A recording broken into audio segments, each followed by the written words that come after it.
Hey, everybody.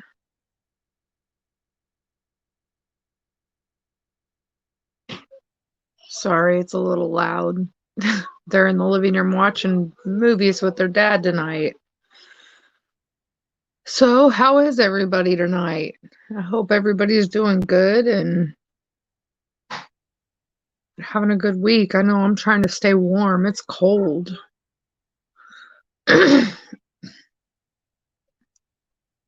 Get everything set up and I'll be right back.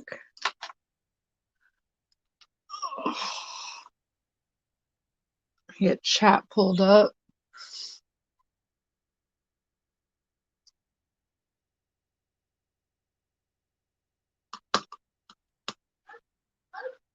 Alrighty. Hey, Jill, how are you?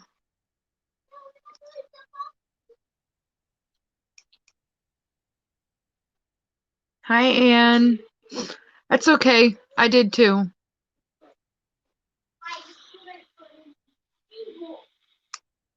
Sorry, guys. They're supposed to be in the living room with their dad. Um, I'm doing all right. I'm trying to be anyway.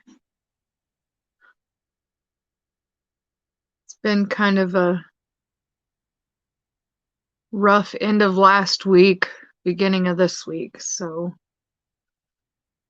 we're trying to stay positive.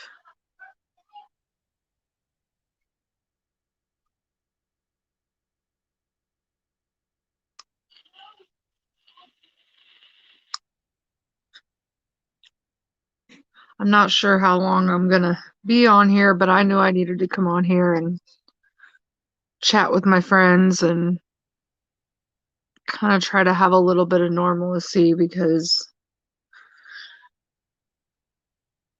yeah, life's kind of been a little rough. Seems to be a lot of that this year.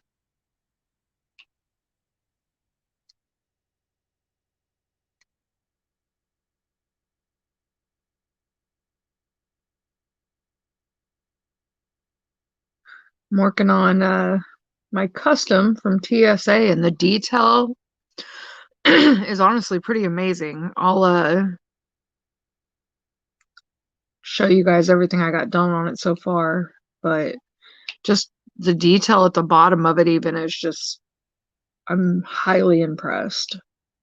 His canvas is turning out amazing already, and I'm not even a quarter of the way done with it.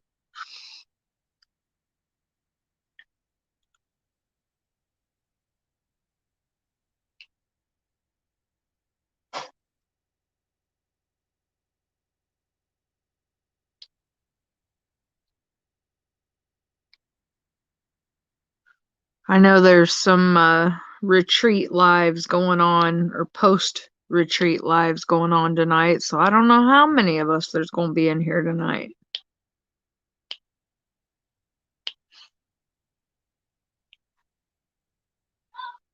Did you? Which ones did you get, Jill? I didn't get any of the new releases. I had to order my I have yet to do a canvas for my two oldest kids, and my oldest daughter actually wanted one of the Bodyscapes ones for the one that I do for her, so I had to order that one. Again, I apologize for the background noise, but you guys know how kids are.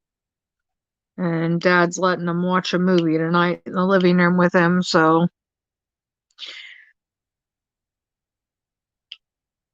you shouldn't be able to hear them from there, but that's my kids for you. They have one level, loud.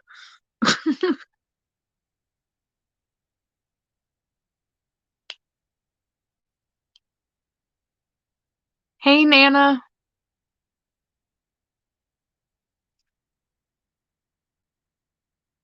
Did you get back to your room?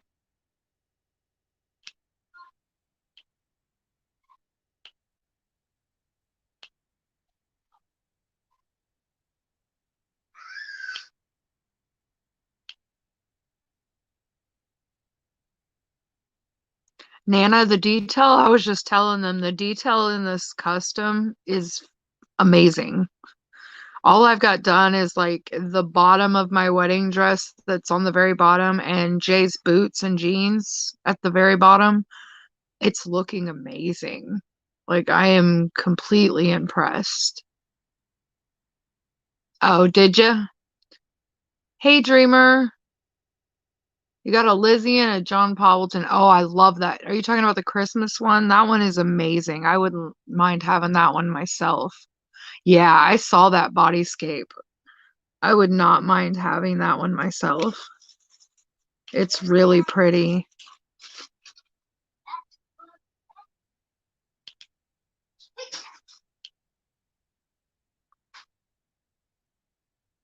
I got it from TSA.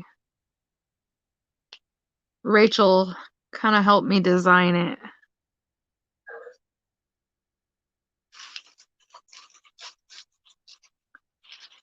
What I mean, she did. I basically just sent her the pictures and let her run with her creativity. Hi, Allie.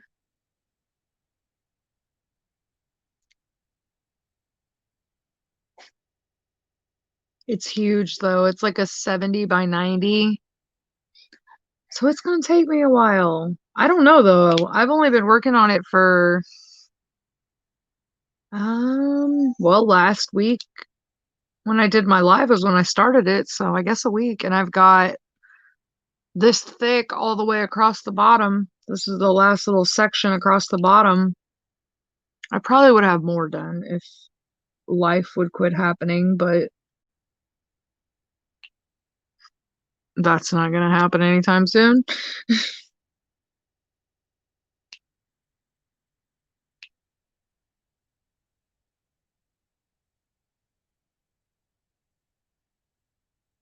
I don't blame you, Dreamer. They're so pretty. I love the bodyscapes. I just ordered, I cannot remember the name of it. It's not the Nebula or whatever. Not, I can't. I know that's probably not the right name, but the other one where she's laying down, and it's got like the sunset scene. My daughter wanted that one, so I'm gonna do that one for her.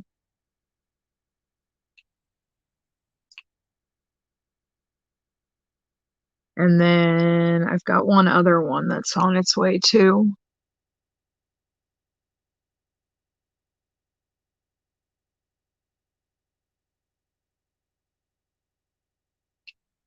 Building up my TSA stash. That's my goal. Because I'm telling you what, these rounds, they're my favorite. I love them. I actually ordered the one my daughter wants in a square because I wanted to do a square by them too. So I ordered that one in a square.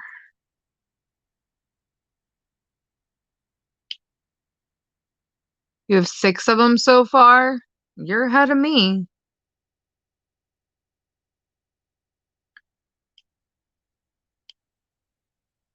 So my husband's gonna do that chip challenge, Dreamer. Um, we actually got his in the mail. Dave and Amber sent us one because I couldn't find them and I wasn't paying $20 on Amazon for one chip. So Dave and Amber found them and I paid them for it and they mailed it to me. He likes hot stuff though. He eats hot stuff all the time. So we shall see how this goes.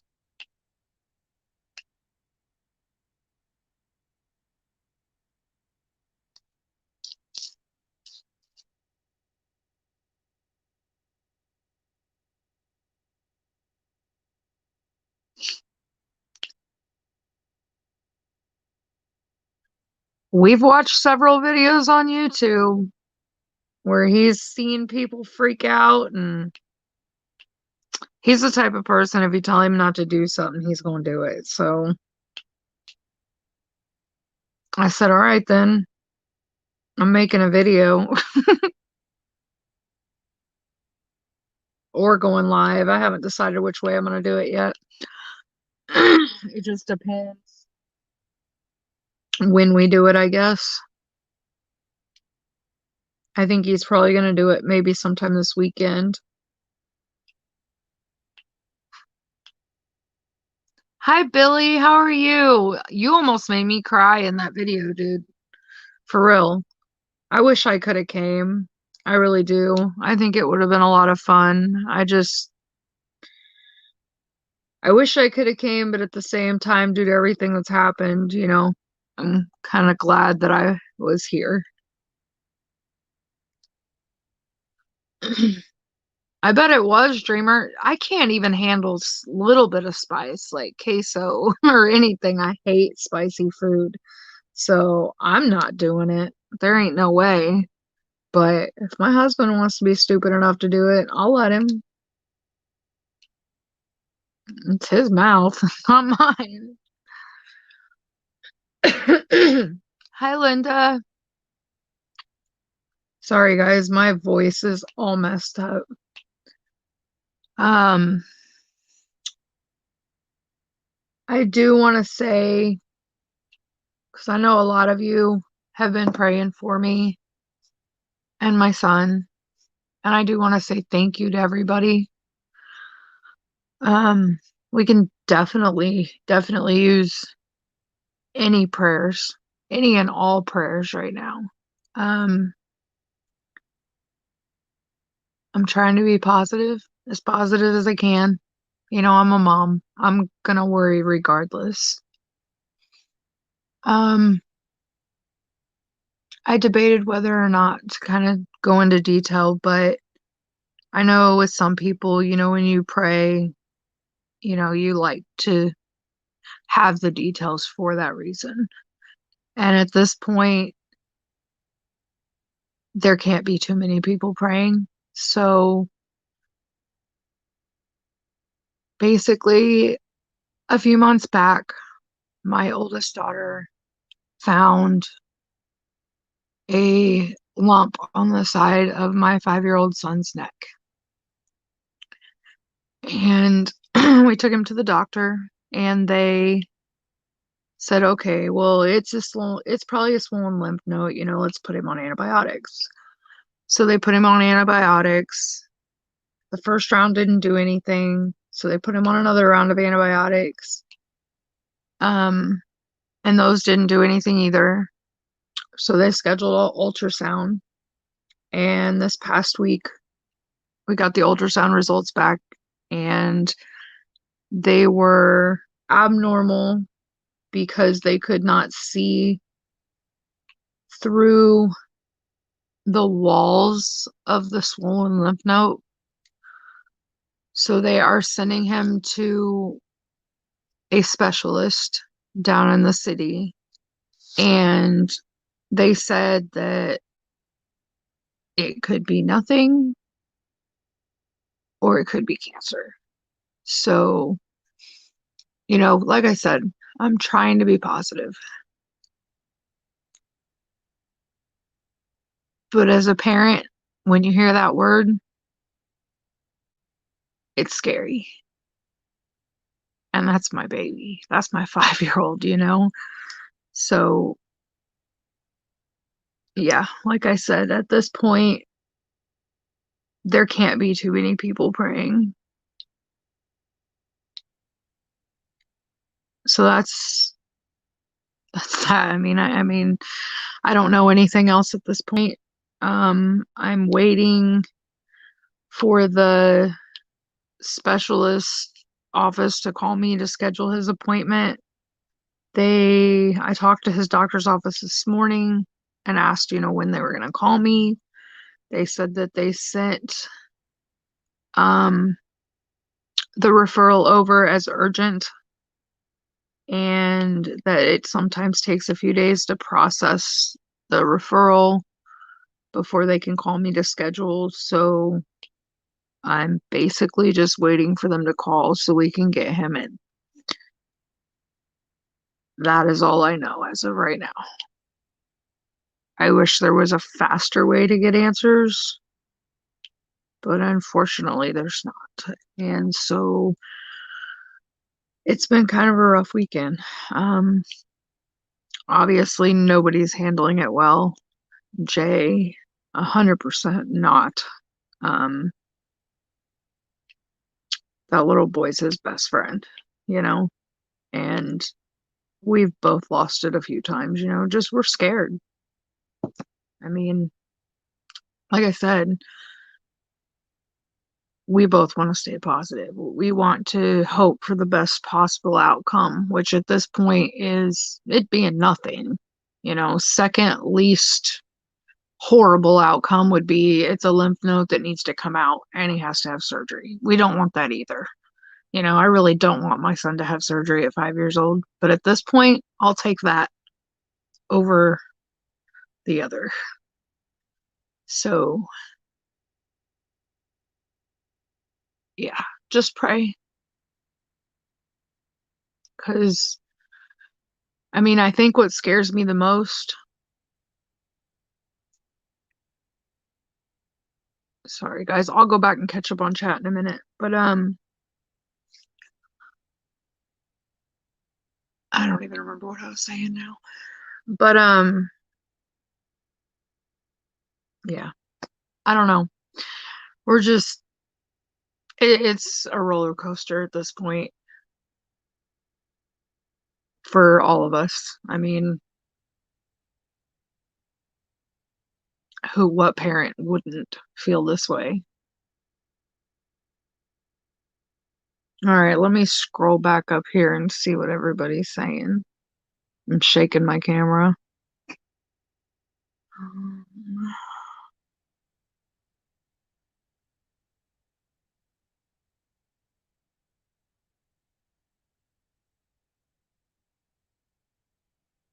Yeah, I saw your video clip, Dreamer.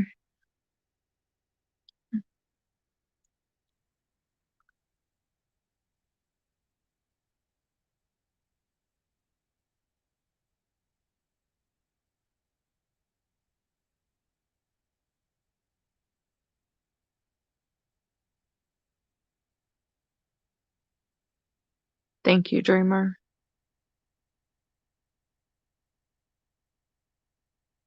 I know, Nana, and I appreciate that. I really, really do. You've already been there so much. I think the reason I'm, I don't know, maybe a little more scared is, I do have a lot of family in the medical field, and my oldest daughter had a swollen lymph node at one point when she was a little younger, and we went for the ultrasound and they were like, okay, everything's fine. And, it was no big deal. But with him, they can't see through the walls of it because it's too thick. And then the fact that he's been on 2 rounds of antibiotics and it did nothing. So it's like, in my mind, if it was an infection, shouldn't the antibiotics take care of that? So I don't know. God works in mysterious ways, and I know there is so many people praying for him, and for that, I am so grateful. Like, I can't even express how grateful I am for everybody that's prayed for him and continues to pray for him. I mean, I know some of you know that in between him and Peyton, I lost a baby. So Abel's my rainbow baby. He's my calm after the storm. So to think of that is just, with any baby, but it's like, that's my baby. That's my youngest baby, my last baby. So yeah, it's not been fun, but we're hoping and praying for the best. And that's all we can do. I mean, I think that's the worst part, is sitting here not knowing and waiting. But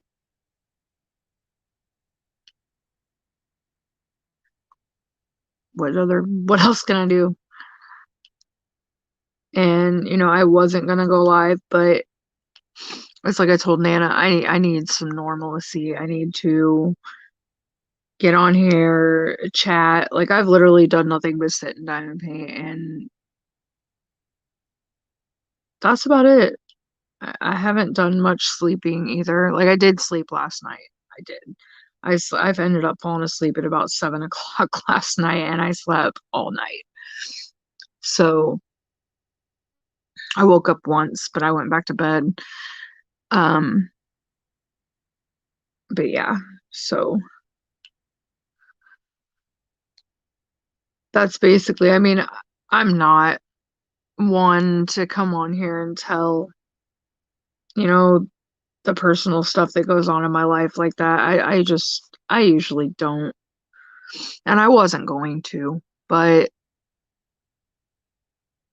I thought about it and there is power in prayer. I've seen it. And my thought process was there can't be too many people praying for him. So, as hard as it is, I knew I had to. I knew it was for the best. Hi, Amber. It is.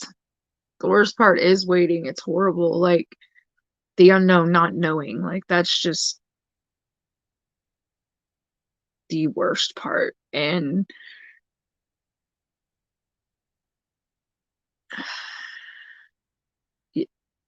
I don't know. It's, ugh. Like we took him to get his blood drawn yesterday. So that was already done for the doctor at the hospital. And that broke my heart. I mean, they told him, they were like, we're gonna put a needle in your arm, buddy, and we're gonna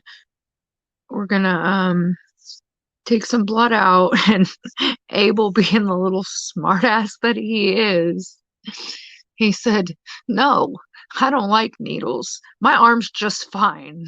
You don't need to do nothing to my arm. It's just fine. Because he does know he has a bump in his neck. I mean, we've been feeling it for the last few months and seeing if it's still there, if it's gotten any bigger or smaller. So he knows it's there. I mean, that's about all he comprehends at 5. But he was like, there's nothing wrong with my arm. And then, as she started getting everything ready, I was sitting there, holding him, and we had him laying on the bed, and I kind of was hugging him from the front.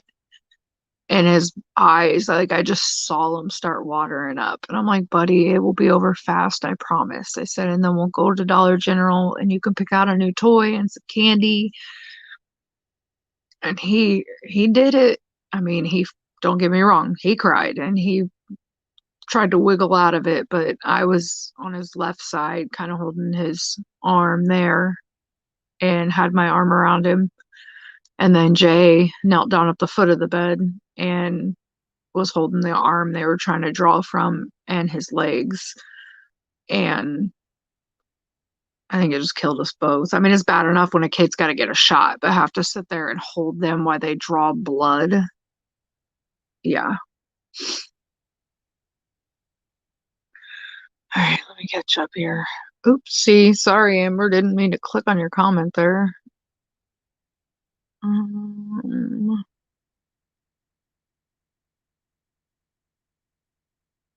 yeah, I remember you telling me that, Nana.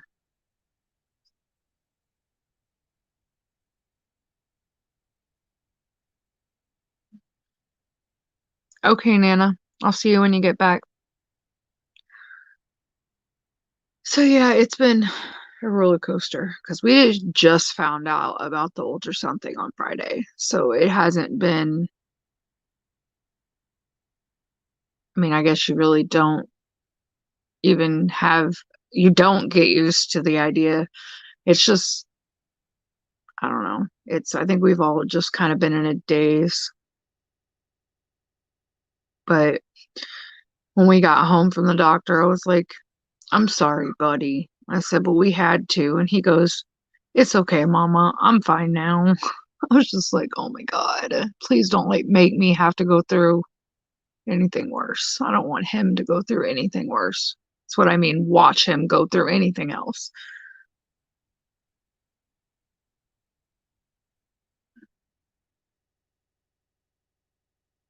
Tell her I said thank you, Amber.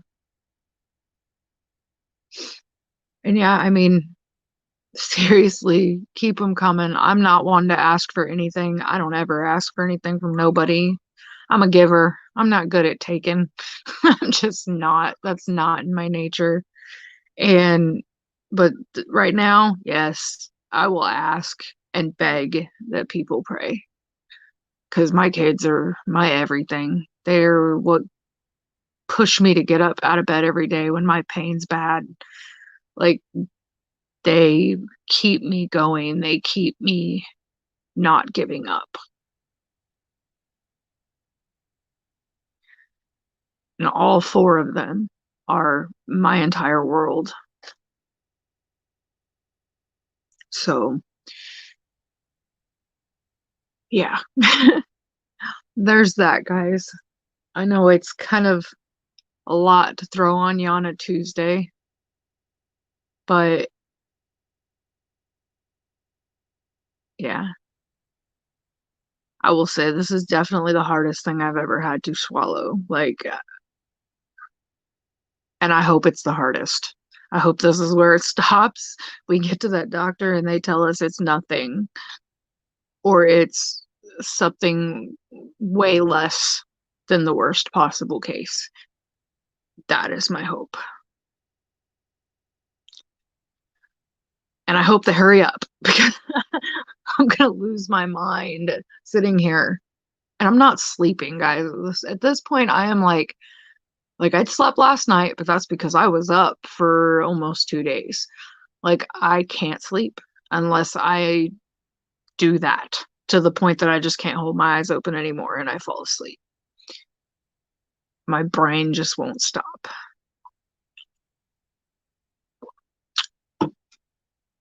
And like this, when we found out Friday, I was so grateful that it was his weekend to be here. Because I was like, oh my God, I could not let him go to his dad's this weekend. And all weekend, I was like, I don't think I'm going to let him go until we get some answers. But the more and more I sat and thought about it, I can't do that. That's not fair. Yes, Jay is very much a dad to him, but he does have a dad. And, he may not be in his life every single day or even as much as he should be, but he does come get them every other weekend. And, they do love him. So, and I know he loves them too. So I have to do what's right and let him have time with him too. And it's hard because I do not want to let him leave my side, but I have to. And so I actually talked to his dad tonight and I told him, I said, look, and I was honest. I told him, I said, I wasn't going to let him come. I said, but we basically have to pretend. I said, we got COVID out there too right now, and we've already been being safe with that, homeschooling, everything else. And I told him, I said, at this point, I mean, because he has been, taking him to church, Sunday school, which defeats the purpose of homeschool, in my opinion, which we talked about that. And he agreed. He said he didn't even think about it like that. And I said, if it was just COVID, I'd let it slide. It's church. But right now, I asked him, I said, if I, as hard as it is, let him come. I said, all I ask is he stays at your house. No grocery store, no going out to eat. Like, please. At this point, we have to pretend like he has a compromised immune system because, if he does, I mean, I asked him, I said, are you going to be able to forgive yourself if we put him even more at risk? I said, so right now, until we get some answers, that boy don't go anywhere but my house, your house, doctor. That's it. So And I don't think I'm wrong in that. It would have been wrong for me to keep him home. I do think that. But I'm probably going to cry when he leaves. Because, like this weekend, he slept in my bed all weekend. I could not even put him in his room. He's probably going to be a monster by the end of this because he's getting away with so much because I can't bring myself to even yell at him. So, thank you, Catherine. I mean, yeah, that's all we can do is pray. And I don't think I've stopped. I know Jay hasn't. That little boy, the first thing out of Jay's mouth was that's my best friend, and he cried at seeing a grown man like Jay covered in tattoos head to toe break down and cry like that. That broke my heart again.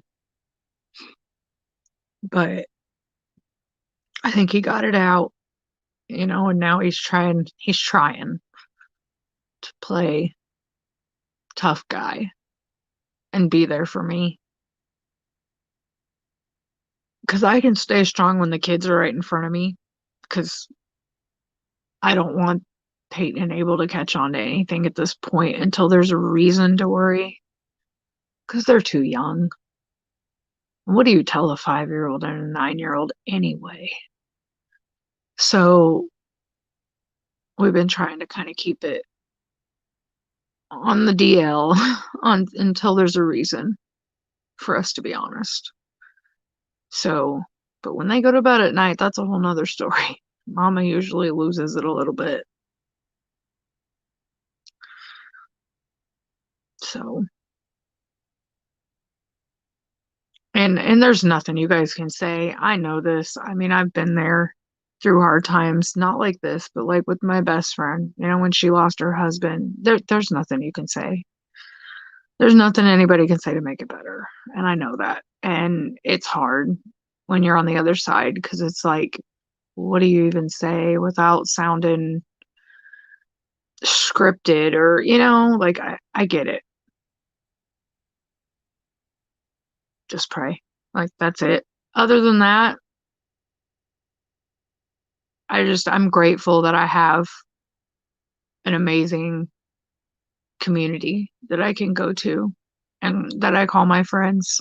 And yeah, that's why I wasn't live Friday for the uncensored Friday Night Live. That's because it was my week. I just couldn't, guys. Like, not that quick. Like, that's supposed to be a fun live that's full of excitement and not talking about all my medical stuff and my escape. Well, I couldn't escape my thoughts that quick. So I messaged Melissa and I was like, hey, I know y'all are at the retreat, but can you let Crashly know that live's not gonna happen tonight? And I think it was Melissa B ended up doing it, which thank you, Melissa. But yeah, that would not have been I wouldn't have been able to do it. I wouldn't even been able to fake it at that point. But anyways, like I said, I just wanted to be honest with everybody because I know a lot of people have been worried and a lot of you guys knew something was going on, but not what. And I mean, I know you guys all care about me and my family. I mean, I've been on here about a year now. So I decided it's just better I was honest and let you guys know the truth or what is going on, rather, because I don't even know what the truth is right now. But I thank you guys in advance for your prayers because that is the best and most helpful thing anybody can do right now. So, anyways, on a positive note, what is everybody working on?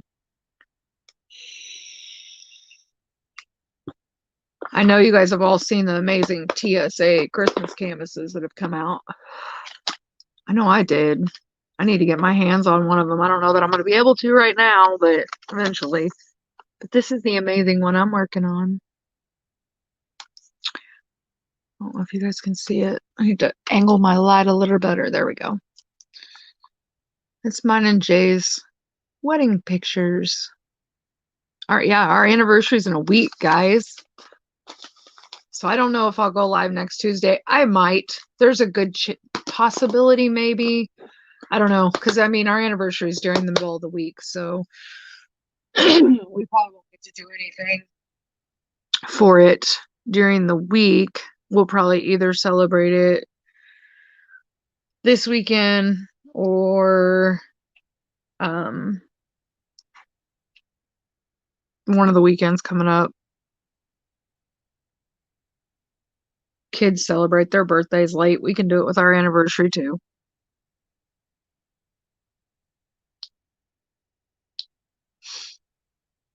Hannah Lynn's Ice Princess. Is it the big one or the one with just her face? I actually completed the big one. It's so pretty. Working on Chuck's Bluebird song. I saw that one in your live. It's so pretty. Oh, you are working on the big one because I saw it. You showed it. Yeah, I loved that painting. It was a joy to work on. It was so pretty.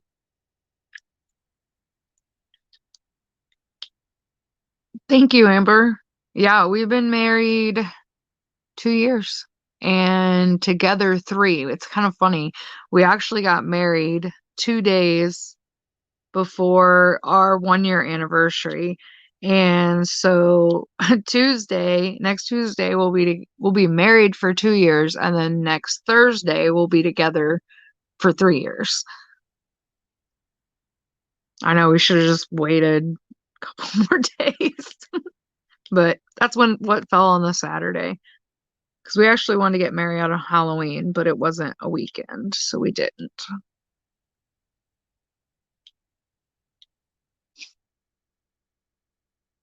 Thank you, Linda. I'm not liking the confetti, but it's better than Chuck confetti. Honestly, like, I don't mind confetti, but like, see, I'll get sick of either one, to be honest. Like, I like both because, like, I think it was the mystery painting before this one, and it was straight confetti. And I was like, no, I take that back. It was color. I had a bunch of color blocking and whatever the heck I did before this. I don't remember now. And I was like, man, I need some confetti. So I started over here on the other side, which was straight my wedding dress, which is camouflage. And oh my God, the confetti is, yeah. But then I move over here to the other side of this canvas and it's color blocking. So I get a little bit of both in this canvas. It's kind of nice. I've yet to do a Chuck Benson. I have one. I have Seize the Day. I want to get Space for Reflections, and they have it on Hobby Lobby's website. I just haven't been able to order it yet. And I'm probably going to have to, it's going to be a little bit before I can order any more canvases because we got Christmas coming. So we've got to start buckling down and getting Christmas going. I'm always that mom that waits till the last minute. I don't really have a choice because, well, I've been fighting for disability for going on 10 years. So, but I know Jay's got some tattoos he's got to do this weekend. So pretty much any money we get from here to Christmas is Christmas money. So my crafting purchases have come to a halt at this point.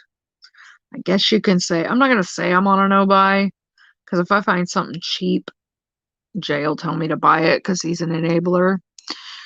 But he's not really an enabler. He just doesn't care. He doesn't care what I buy. But I need to be good. I need to not buy anything. I need to, I mean, because not only do we have Christmas coming, but now we've got to drive not only to Kansas City for my appointments, but we've got to drive down there for Abel's. So There's going to be a lot of money going out in gas because it's about a little over an hour away from where we live, and we already drive down there. It's actually the same hospital for my spinal appointments and my injections and all that stuff. So we're going to be driving around a lot.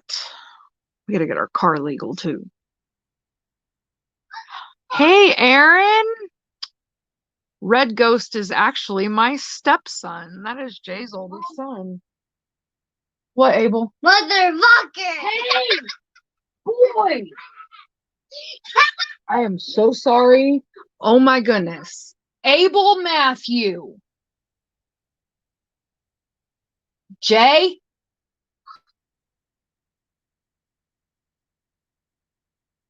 Oh my God. I don't even know what to say right now. I can't. I cannot even believe he just did that. Oh my God. I started Christmas shopping 5 months ago, lol, but to be fair, it isn't much. Yeah, I have not bought anything for Christmas yet. I'm telling you, I'm that mom that Christmas shops like the last week all the time. Treasure in the Great Outdoor Square bin on it since September 1st. It's that confetti, huh? Isn't that when the Chuck-along started? Can you schedule them on the same date? Yeah, probably not. Because a lot of mine are already scheduled. And I don't know when they're going to schedule his. And see, like, my spinal doctor's only there to do my injections on Mondays and Fridays. That's it. Well, if I want to go in the afternoon, I live too far away to go at 8 o'clock in the morning like they want me to. Yeah, I'm not a morning person. That would never happen. But like I was saying before, Abel came in here and decided to embarrass the heck out of his mother. Um, Red Ghost is actually my stepson. That is Jay's oldest son. So, oh my goodness. I can't believe he just did that. He's gonna make me lose my channel.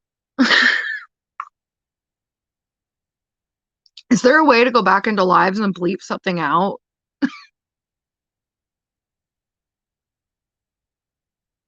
He's been doing so good too. Like, I'm not gonna lie. Like, last year, he had a potty mouth because he would mock everybody around him. I don't drop that word, so I don't know where he's getting that. But I know, but he's 5, Amber. Somebody's gonna call DCF on me. Oh my goodness. Like I do cuss, okay? I'm human. But he has been doing amazing. That boy has not been cussing at all, hardly. Unless Jay makes him mad. If Jay makes him mad, he'll say something, but not that. That was just random and out of nowhere. It's like I want to whoop his butt right now, but I can't because of everything going on. Ugh. They do say silly things, but oh my goodness.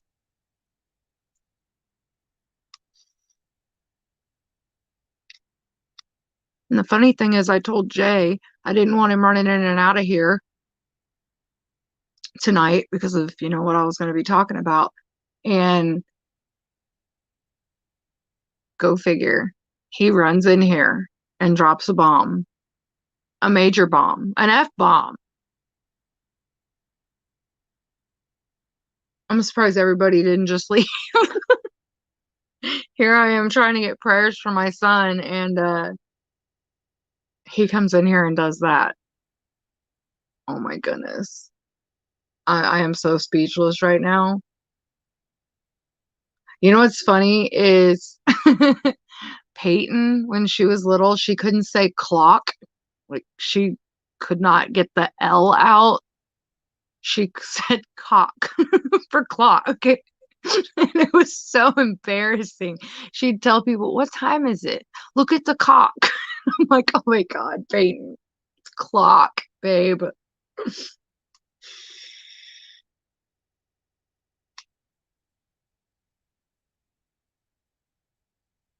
Oh, hi, Robert. You just missed it. Oh my goodness. Well, I guess that's one way. I guess maybe he knew Mama needed to laugh or smile or die of embarrassment. He definitely lightened the mood a little bit.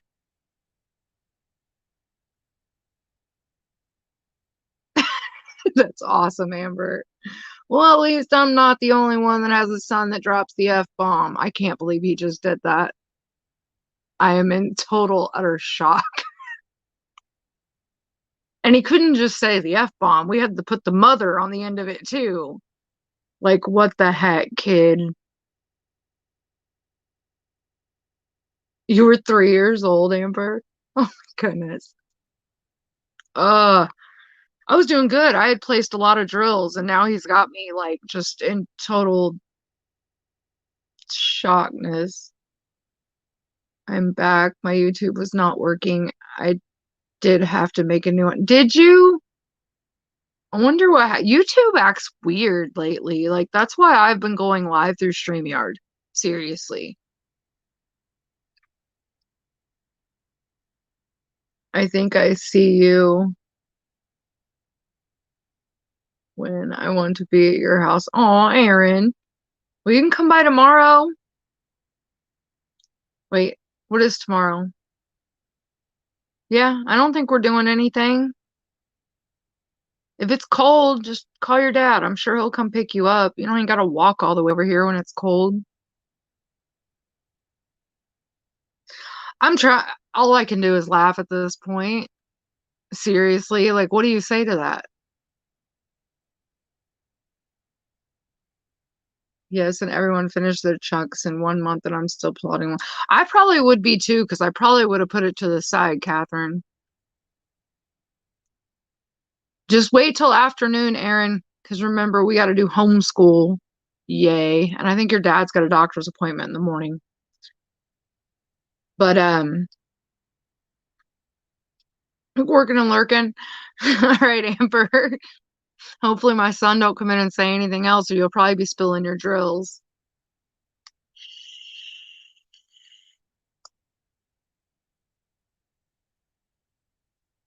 Did you hear what your little brother said, Aaron? I'm assuming yes. He said it right as you came in.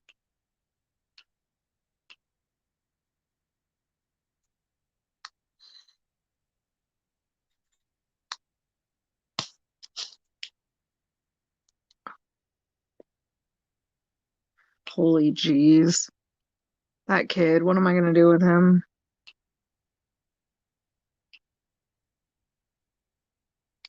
They're supposed to be in the living room with dad watching a movie. Kind of makes me wonder what they're watching.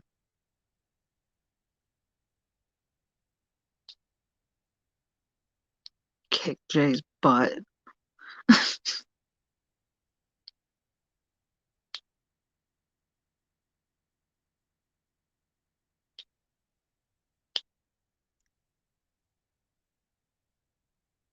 Let's see what else has gone on lately. A bunch of nothing, honestly. Well, no, not a bunch of nothing. My oldest, I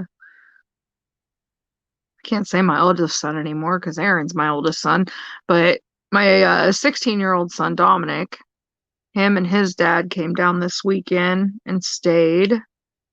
So that was nice. I don't get to see him as much as I want to. He lives an hour and a half away, and he's a teenager now, so he doesn't want to leave his friends every other weekend and come down.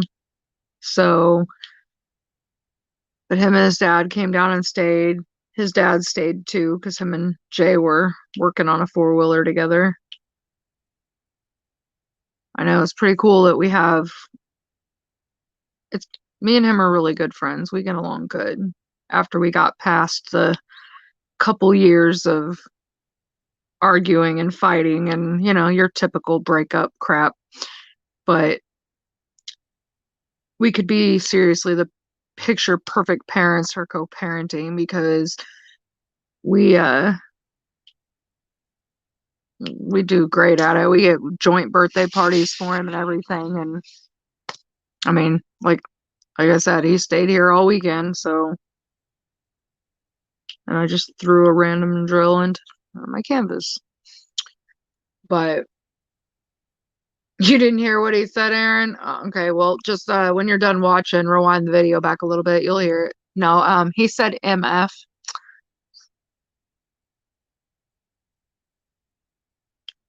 with his little potty mouth. He just randomly ran in the room.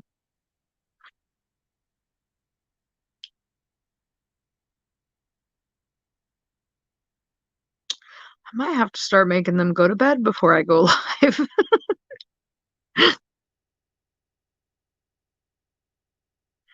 And Amber, we did get the infamous chip.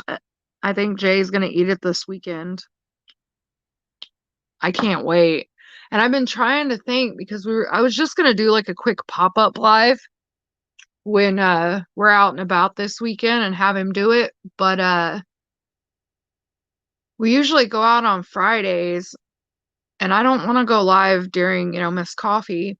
So if I can get him to hold off till about 11:30 to do it, I don't know.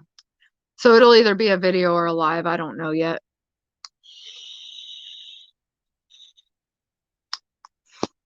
We shall see.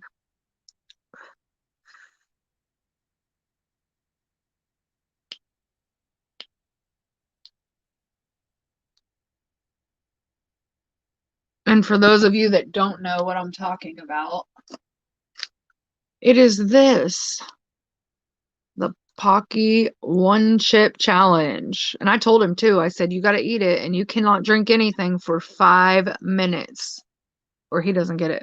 Yeah, my husband's going to do that at some point. Amber and Dave were so sweet to find one for me. Because when he said he was going to do it, I was like, oh yeah, this will be a good one. I saw that you guys got the suckers. You guys are crazy. Are you doing one of those, Amber? I know you're working and lurking. Sorry.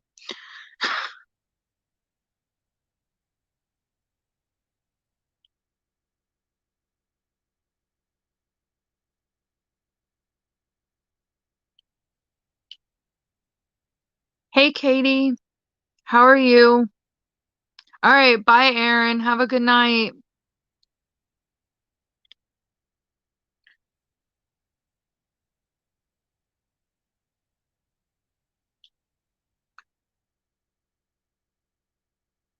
You're crazy. That thing's hotter than that chip. I don't like hot stuff. I wouldn't eat a crumb off of that chip. I wouldn't take one lick off that sucker. Like, no way. Mm-mm. Because I'd cry. I seriously would cry. And you're supposed to hold that sucker in your mouth for like 10 minutes. I'm pushing through, Katie. I know you were in Amber's live the other night, but if you want to know exactly what's going on, just rewind back and watch the beginning of the video when the live's over. I kind of went into more details about everything. And yeah, I wasn't going to, but I decided, can't be too many people praying. So I went ahead and yeah. So anyways, yeah, check this out. I'm gonna move this oh yeah, I bet you guys do cry and puke, if not both. I'm gonna lift my phone out of this holder and let you guys see this freaking canvas because it is so the detail. I can't wait to see this thing done. That right there is like mine, and that's the bottom of my wedding dress and Jay's boots and his jeans. Like, you can't tell me the detail in that is not phenomenal. And that's just the bottom of it. Like, that is just amazing. I cannot wait. This thing is going to take forever to do. I already know. But when it's done, I can only imagine how pretty it's going to be.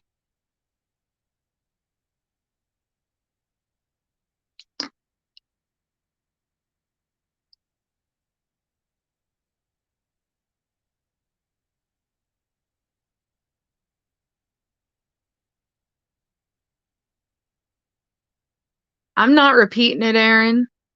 No way. He said mother, and that's about all I'm saying. I'm sure you can figure out the rest.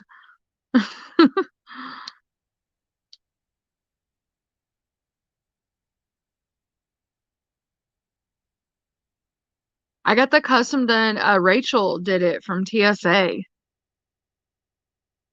I just sent her two of our wedding pictures, and I told her I love purple.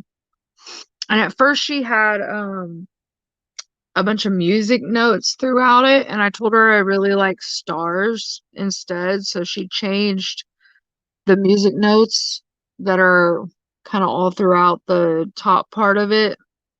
She changed those to little stars. So stars and like hearts, I think. And yeah, it's gonna be phenomenal. I love it. I just told her that I wanted our wedding date and Drea and Jay on it somewhere. And I just kind of let her run with it. And I love the way that the rendering turned out. I cannot wait to see what it looks like. But I honestly took a picture of it to post on Facebook, just progress photo. And you can't really tell when you're sitting here working on it how it's looking until you step back from it and really look at it or take a picture. But when I took that picture, I was like, wow, that detail is phenomenal. Oh, it's okay, Aaron. You're good. Shoot, I look forward to seeing the finished progress. I can't even talk, guys. Product. But like I said, it's a 70 by 90. It's pretty big, so it's going to take a while to finish.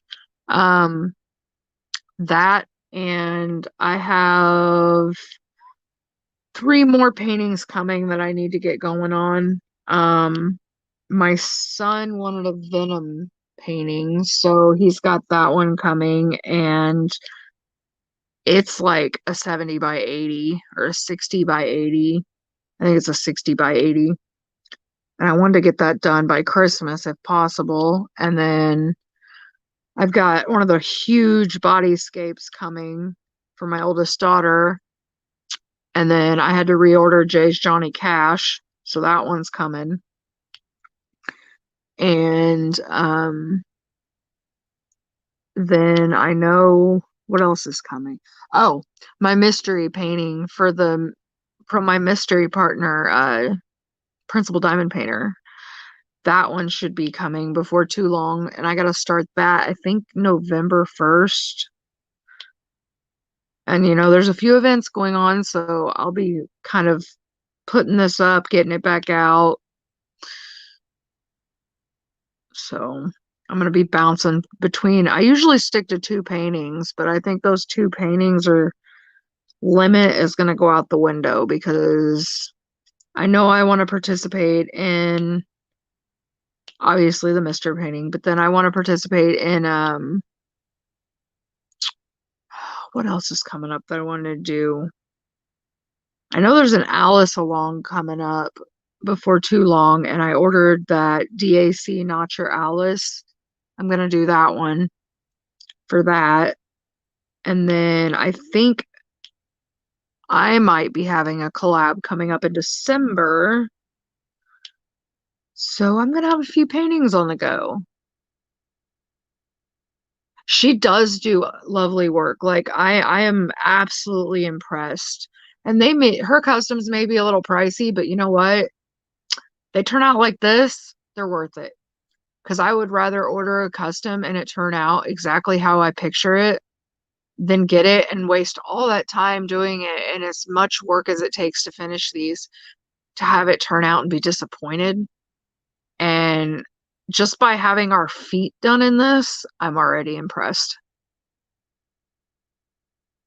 Oh, the Wolf Along in January. I don't know if I'm going to do that one. I don't even think I have a wolf painting, to be honest. I want to order. My brother-in-law wants one of the wolf ones off of DAC, but it's been out of stock forever. And I know there's a lot of other ones, but he wants this one specific one.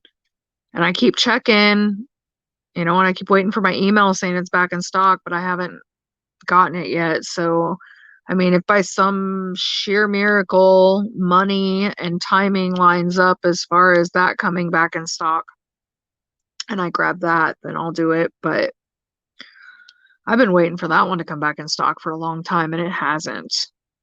So I know it's not discontinued, it's just out of stock.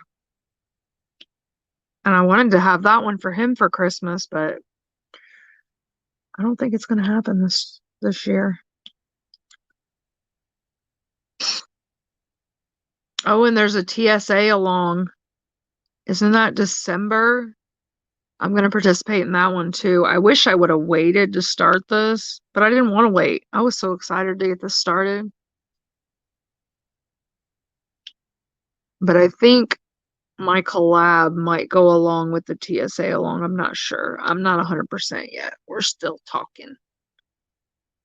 There's a few possibilities there.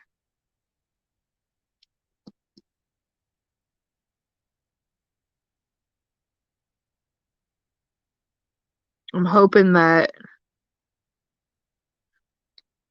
we get some good news before my next uncensored Friday Night Live because I only got to do one and I had so much fun doing it.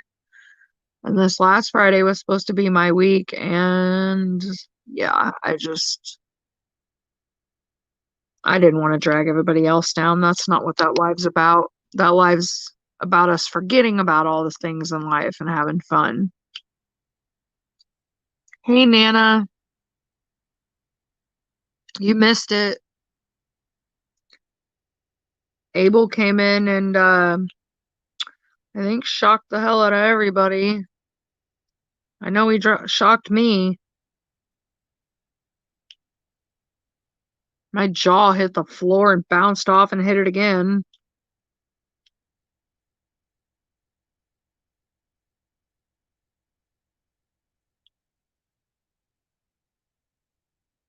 You're washing your hands, I'm assuming.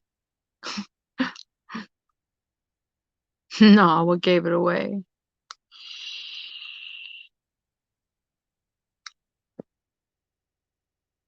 Are you and Don Marie still in Texas, I'm assuming?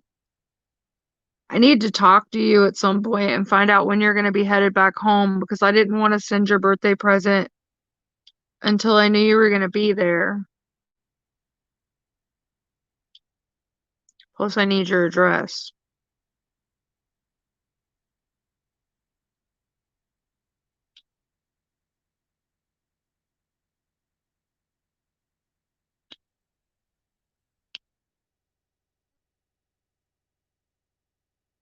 I cannot believe mine and Jay's anniversary is in a week.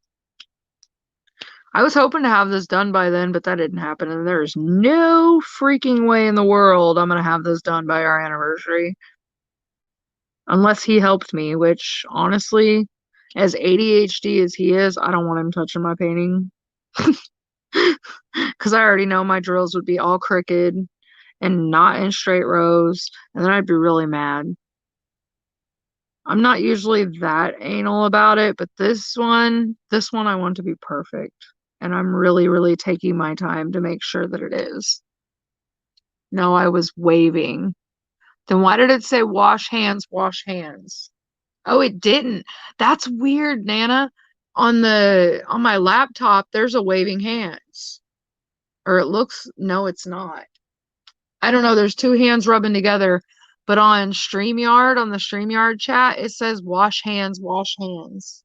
That's funny. Lizzie and I are doing a Christmas collab with Lizzie Falcon Christmas paint. Oh, okay. Right on. That's cool. Which one are you getting? Oh, he walked in and said, how can I put this? G-rated here. Just out of nowhere screams MF. Don't know why. He hasn't even been cussing lately. Yep. I'm just like, oh my goodness, what am I gonna do with this kid? And laughed his butt off and ran out the room. Yeah, most definitely. We are leaving. We are leaving the 23rd to go back home. Okay. Well, then I'll probably order it sometime this week, end of this week or something. I'm still not 100%. I've got a few ideas narrowed down. I just might end up getting two of them.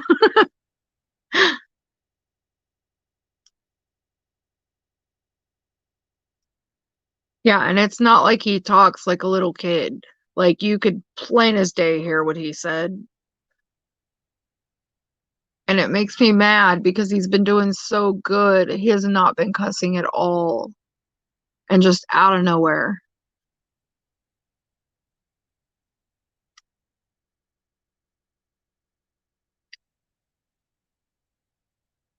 I know. I told him that the other day. I did. I got on his butt. I said, dude, you need to get to drawing our New Year's one, or we're not going to get to do it. So, we're going to have to light a fire under his butt, especially right now. Maybe it would help him, to be honest. Like, I know when I sit down to diamond paint, it kind of clears my mind of all this crap. And maybe it would actually help him to sit down and just draw like a creative outlet. I just need to push him to do it. Dude, he's been sleeping. I think he's depressed. I mean, that's understandable. I wish I could sleep. I'm the opposite. I can't sleep. I can't shut my brain off. But he's been doing nothing but sleeping unless he's at a doctor's appointment or we're not home. Hi, Don Murray. But yeah, he's been like, I'm not kidding. He woke up and did Abel's school this morning and then fell asleep and he slept till like 5 o'clock, got up, he cooked dinner. Well, he went to the store and then he cooked dinner and then he fell back asleep until it was time for me to go live. Dude, I'm telling you, he is a little shit. Love that little shit though. Potty mouth or not.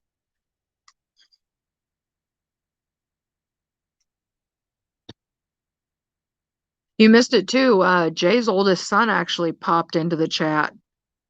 He's got a YouTube channel. So he popped in and said hi. He said, hi, Mom. I love that guy. I say guy because he's 18 years old. I mean, I feel bad going, I love that kid because he's not a kid anymore. Him and Justice are actually the same age. They graduated together. But yep, Aaron stopped in and said hi. It's probably not really his realm of lives. He's a gamer. He's got a YouTube channel for his video games.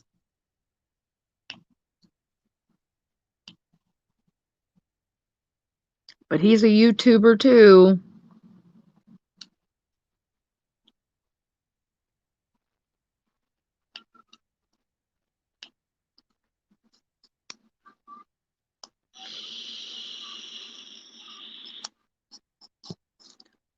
See, I love rounds, but I hate the way stuff gets stuck in them. And I got cats that won't stay off my paintings. But I don't like to seal my paintings because it makes them, I don't know, I just don't like to. Unless I'm having issues with the drills. So I just deal with it. Hey, Hello Queen. Well, damn, we was at Chuck E. Cheese. You were at Chuck E. Cheese, Nana? Good thing you didn't have my live playing with my son coming in here dropping the F-bomb. I can't believe he did that. I really can't. He would have traumatized every child in Chuck E. Cheese. I won't go to that place. I swear off that place. That place is like an instant migraine.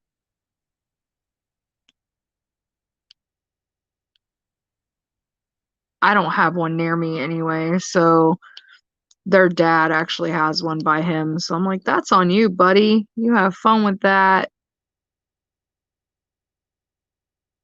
I can't do it. I've never actually even seen one. A Chuck E. Cheese, you're not missing anything. You're really not. I remember when I was younger, it was called I think Showbiz Pizza. Now it's Chuck E. Cheese.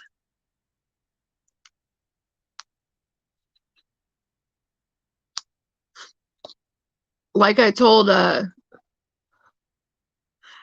Katie Hallow Queen, if you want to know the details of what's going on, I did talk about them at the beginning. I'm just not gonna do it again because might lose my shit if I do. It's too hard to talk about. I just decided I wanted to let everybody know the truth for prayer's sake, you know?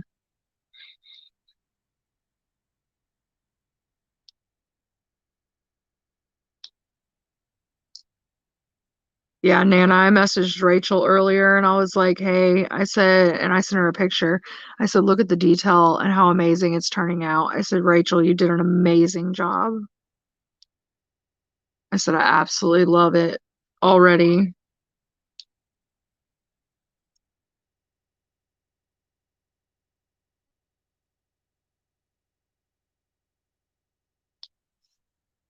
Don't damage your mental health on my account. I can replay it. Okay. Like I said, we don't know for sure anything yet, so it's shoot, my mental health's already in the blender as we speak right now. I'm trying though. Just come by to say hi. I have to go now. Love you all. All right, Robert, thank you so much for coming in. I really appreciate it. Have a good night and a good rest of your week.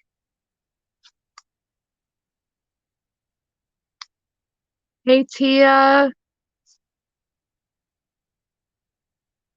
I'm I'm doing.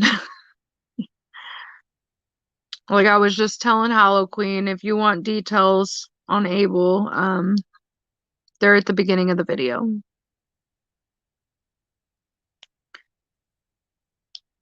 But you guys about made me cry with your videos and your on the retreat. I wished I could have gone, but hindsight now with everything, I'm glad I stayed home because I would have ruined your guys' weekend, I promise, getting that kind of news. So everything happens for a reason, and there was obviously a reason I needed to be home. So, but I definitely loved seeing all your guys' videos and when Nana video called so I could see everybody. I feel like I know all you guys. Like, I don't know. I guess it's because we do talk and I see all your videos, but it would be amazing to meet all you guys and give you guys all hugs and I feel like you're all distant family. Maybe one day I'll get to go. I was hoping for next year, but if she starts making, having payments due, I can't commit to anything right now until I find out what's going on with everything.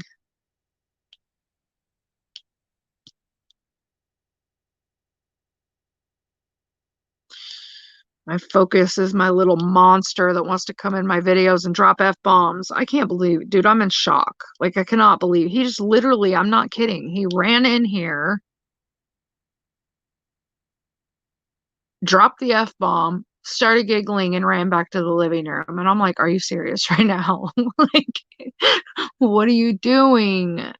Like he has been doing so good. He has not said any cuss words. He's been doing amazing. And out of nowhere, he just chooses the night that I'm live.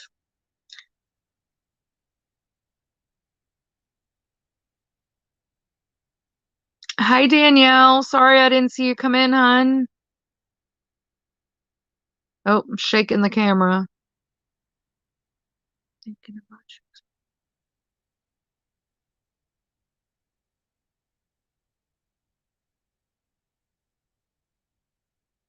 Yeah, I did. And like, I cannot thank everybody enough. I really can't.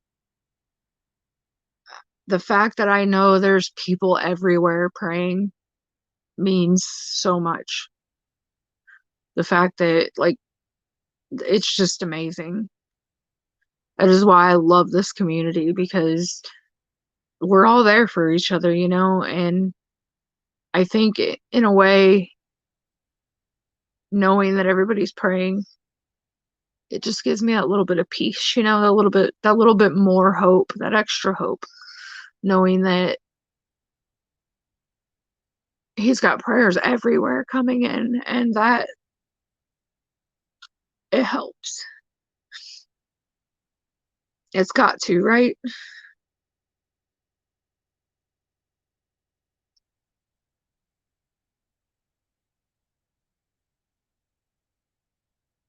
Yeah, see, right now I can't even afford to make payments because then what? What if we get bad news, you know? And then I'm out all that money. So I gotta wait until we know what's going on. I know it looked like you guys had so much fun, Nana. I kind of felt like I was there though, a little bit when you video called me.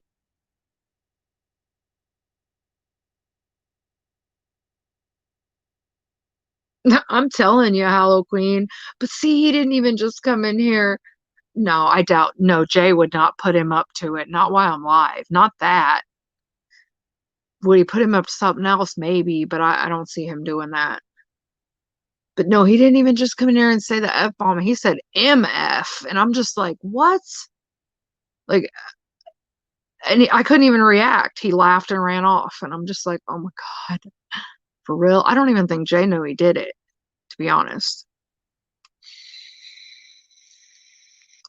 Because he's in the living room and the way our house is set up, when you come in the front door, our bedroom's like right to the right. But then you have to go through the dining room and the kitchen to get to the living room. Because this is like a really old house. So I highly doubt he even knows he did it.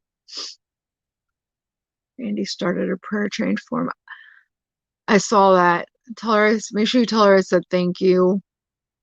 Like, I think there's 5 or 6 different churches praying, not to mention all of you guys, all our family, friends. He has literally prayers coming from everywhere. And that right now is everything. Like that, if there's power in prayer, there's going to be proof right now.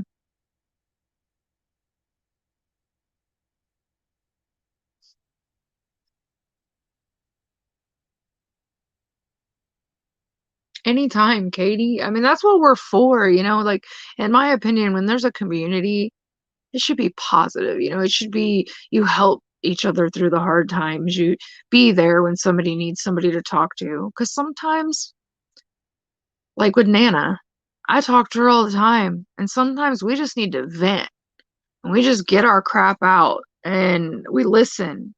It's not always giving the answers or, you know, knowing what to say. Sometimes it just helps to listen and let people get stuff out. And, you know, like right now, I don't even know what to say. So I don't expect anybody else to know either. I don't know what to say at all. That's why, like, I haven't really been. I know people are worried, and it's just like, I haven't even been reaching out, and I don't know what to say. I guess I'm just numb. And I wasn't even gonna go live tonight because I was like, what am I gonna talk about? Like I've literally haven't even been talking to the people in my house. I've just kind of been sitting and diamond painting and watching stuff on my phone. I mean, what do you say, you know? But the fact that you guys are praying that right there speaks volumes. And I don't care if you're not a Christian, pray to what you believe in at this point. A prayer is a prayer at this point. I don't care what kind of prayer or who you're praying to. That's your beliefs.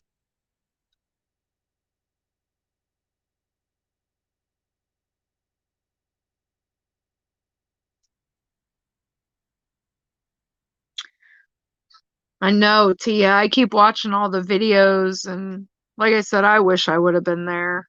I just, hindsight, like I said, there's a reason I wasn't able to go. And that reason is I needed to be home because Jay ain't been handling this well at all. So having to handle it by yourself, like that wouldn't have been fair to him. I needed to be here.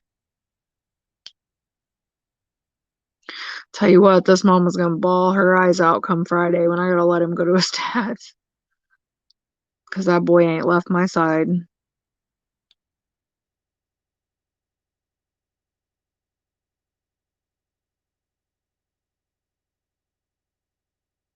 Does anybody else checkerboard their rounds, or is it just me?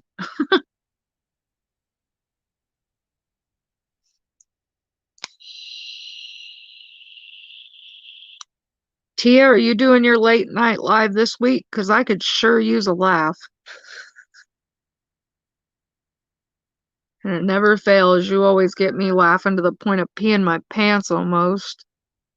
I swear, every Thursday, I think it's Thursday, right? Is it Wednesday or Thursday? Regardless, whatever night it is. Dude, I keep telling Jay, quit going to bed early those nights because it never fails. I wake his ass up every time.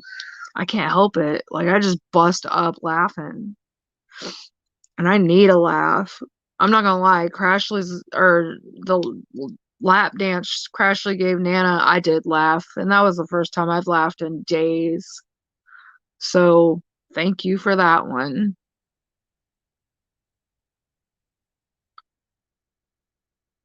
I busted a gut big time. She threw her sock up in the air. I laughed so hard. I needed that.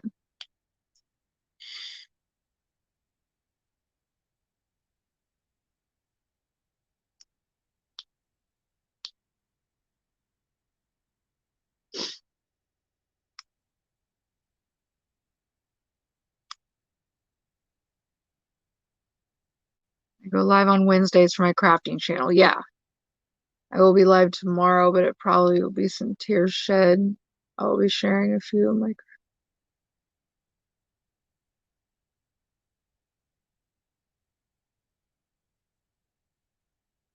That's okay.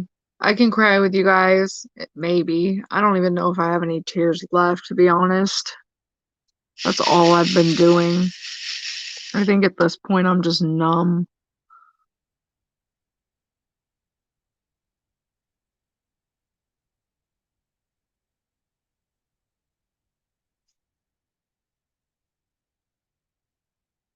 I go live with Melissa B Thursdays. Yeah, Thursday night live.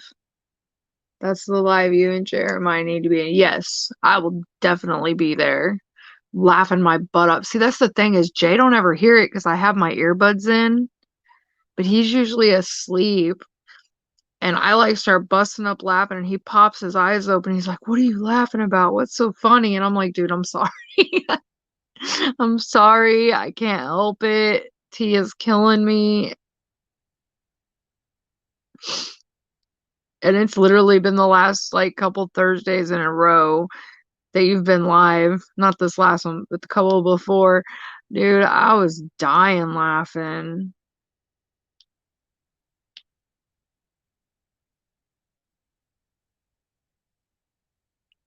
I was supposed to do mine Friday, but I just couldn't.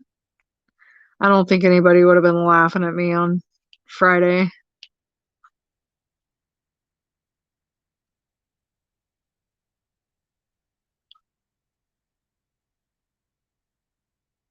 Yeah, I might. I always come to your Wednesday lives, but I might have to skip the tears one. I don't know. We'll see. I like seeing the retreat memories though.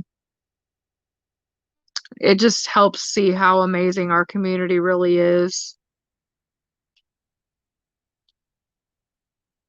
I've enjoyed watching all your guys' videos from the retreat. I really have.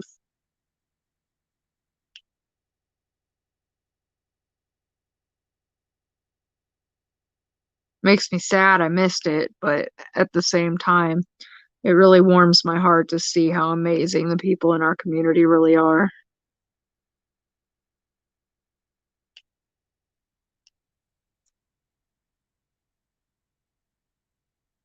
Hi, Crystal. We bring our phone conversations to YouTube and talk about all the things we discussed on No Holds Bars. Yeah, see, I do every other Friday night, and yeah, definitely not craft related, and definitely a completely uncensored.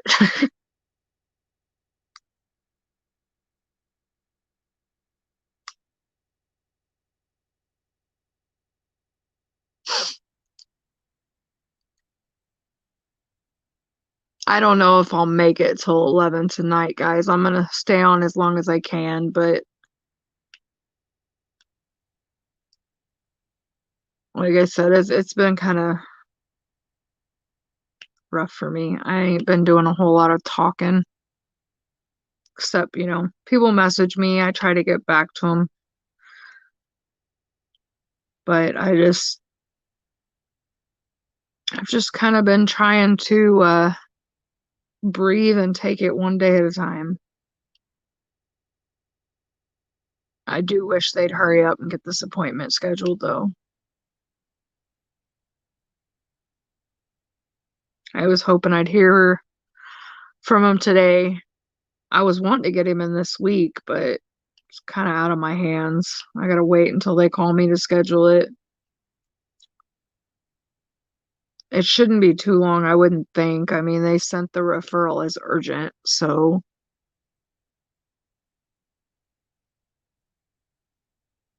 hopefully soon.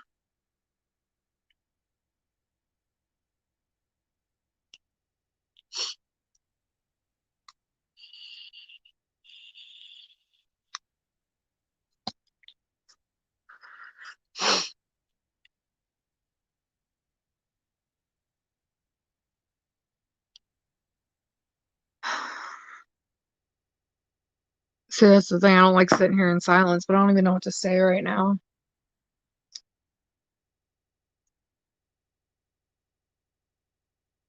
And I don't want to keep talking about the same thing, but as anybody knows that's gone through something rough, when you're going through something hard, it's like the only thing on your mind.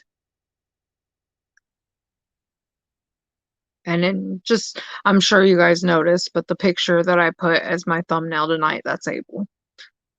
You can't tell that he's not a little monster for sure. That was actually the day of their birthday party that picture was taken. He's sitting on our bike with his hat that says hashtag ride. He loves that bike. He goes riding everywhere with Jay on it.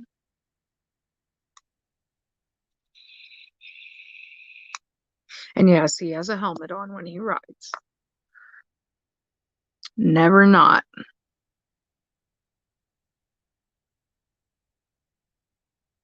They don't go far either. They're just around the neighborhood. But we live in a small town, and be honest, my husband won't ride on highways anyway, so we pretty much just ride around town.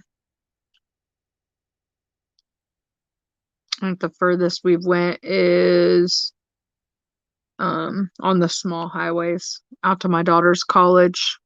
It's about 30 minutes away. We go out there sometimes to see her. Bike season's about over though. I was hoping we were going to get one more weekend to ride, but I don't think we're going to get to ride this weekend. Cause like I know right now it's in like the 30s, I think. And then Thursday, it's supposed to get up to like 80 here. And then that night, it's dropping back down to like 42. So I think riding season's about over, unfortunately. I would love to go for a ride right now. It's probably not going to happen. It's too dang cold. And it's even colder when you're on that bike.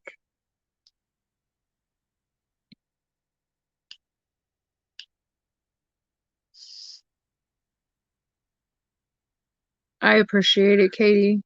I do. I can't say it enough. At this point, all prayers are welcomed and appreciated.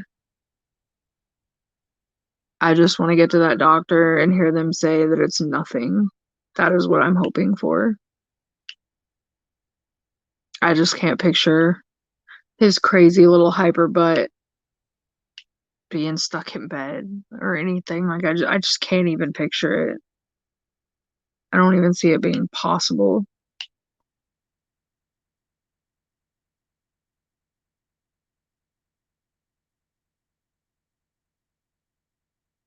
That's what me and Jay keep saying. We keep looking at each other and we're like, he has to be fine. Like,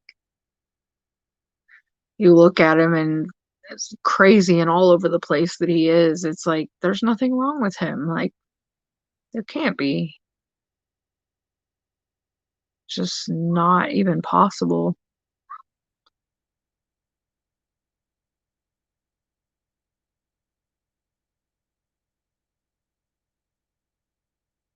Sorry, I was listening. I couldn't tell if they were coming in here to say goodnight or if they're just horse playing with dad.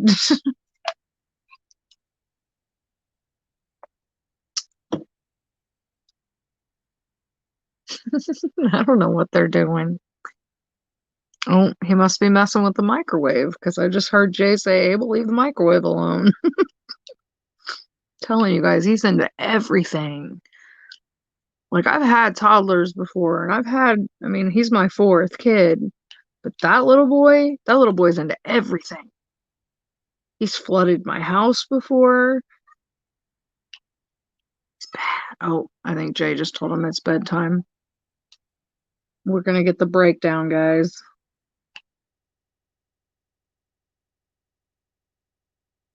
Yep. If he comes in here, I'll let you guys see him.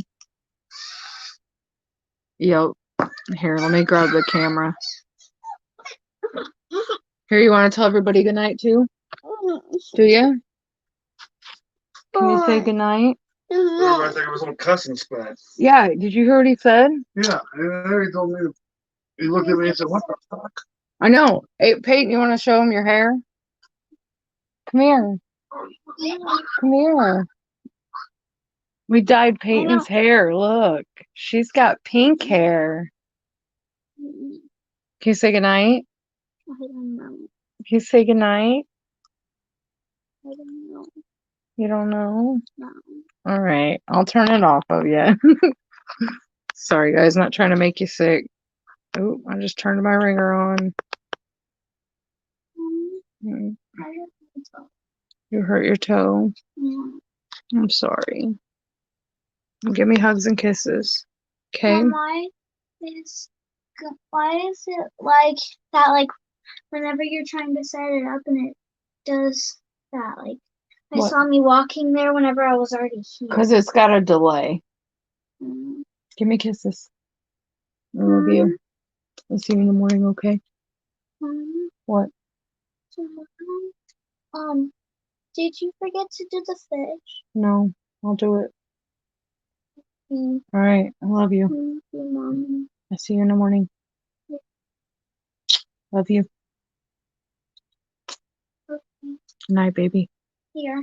This is Abel's sign. Okay.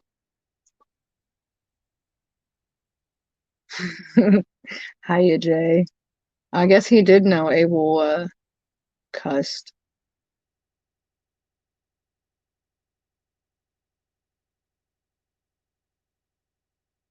Sounds like Caitlin. She's a going.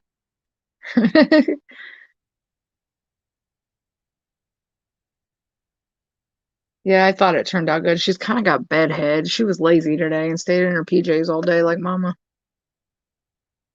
But that's one joy of homeschooling.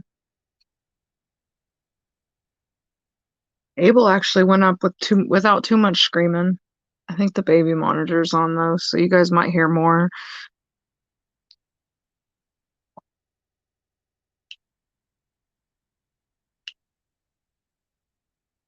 Hey Elizabeth, things are going pretty good, I guess.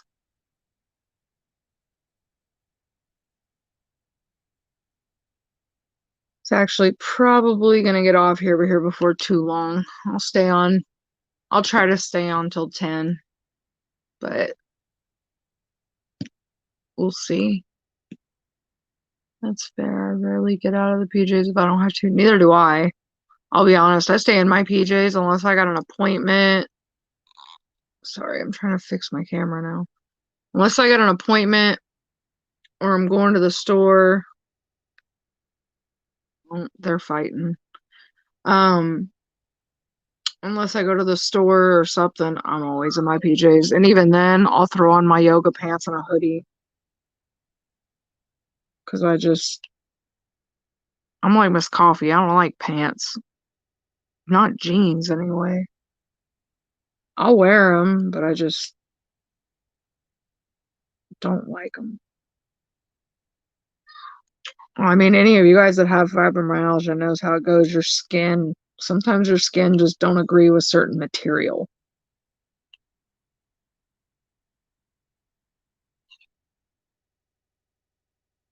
I think Abel locked Peyton out of the bathroom to brush their teeth. All I hear Peyton screaming, "Let me in."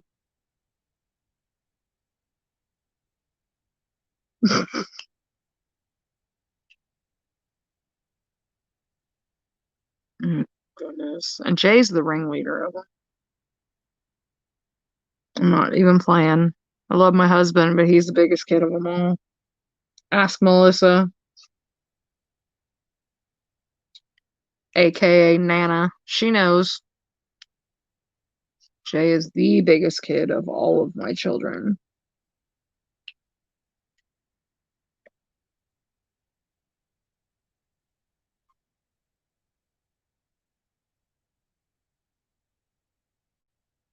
Abel sure loves him, though. I swear, they're tied at the hip. It was funny the other night. He was getting ready for bed, and Abel was like, "I can't go to bed." And I said, "Why?" He goes, "Dad, we need to go to the garage." He's like, "Why do you need to go to the garage? It's dark. It's bedtime." And he goes, "Because I gotta fix something." And he's like, "Well, what do you gotta fix?" He goes, "My head." And he goes, "What's wrong with your head?" He goes, "It's falling off. I gotta fix it." He goes, "I need your tools, Dad. I need the wrench."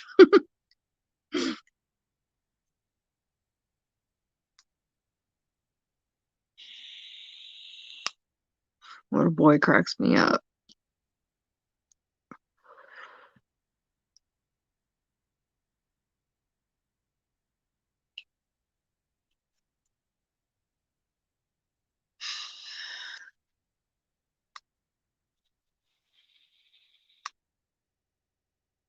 Jay let him stay up late tonight. They're usually in bed about 8:30. They really do, I'm telling you. Especially that little boy. He is always saying something hilarious. Like I was saying yesterday when we took him to the doctor for his blood draw. When he looked at the nurse, he was like, "There's nothing wrong with my arm. I don't need a shot in my arm." And we were like, "Buddy, we got to get the blood out of your arm. It's not a shot." He was not happy. He did it though. He did better than I thought he would, to be honest.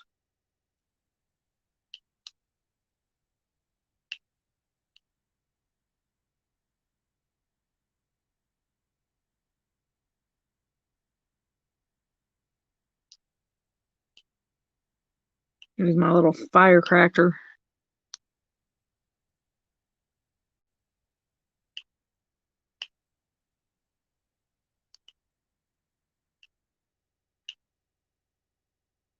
Shoot, Jay's the only one that's got enough energy to keep up with his butt.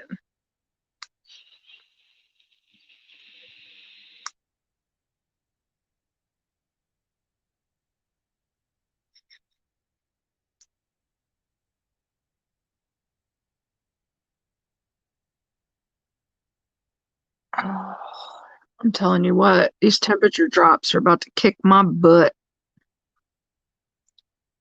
I do all right if it stays cold or stays warm. No, Kansas, we gotta have like 3 seasons in one day. I can't believe it's gonna be 80 on Thursday and then drop to 42 that night. Like, what is that? They're talking like snow next week, and I'm like, you've got to be kidding me. Like, can I have fall, please? Fall's like my favorite season, and I'm getting gypped. We're not having fall at all. It's straight winter. It's like we got a few days of 70 degrees, and then now we're down in like the 40s and the 30s. It's ridiculous. Completely ridiculous. I want to move somewhere where it's like fall and spring type weather all year round. I do not like the cold. I really don't like the drastic heat either. I would rather just have, like I said, like 70s, upper 70s. I could even handle 80s. Nothing else. Like that's where it stops. I don't think anywhere exists like that, does it? I think I'm dreaming. Ontario does that too. Barometric pressure gives me migraines. Man, I'm praying my migraines don't ever come back. I went and got my daith pierced probably 5 years ago. I haven't had any migraines since. I've had a few headaches, but like not migraines. Because I used to have migraines to the point that it'd send me to the hospital like a few times a month. And I luckily have not had any, knock on wood, in quite a few years.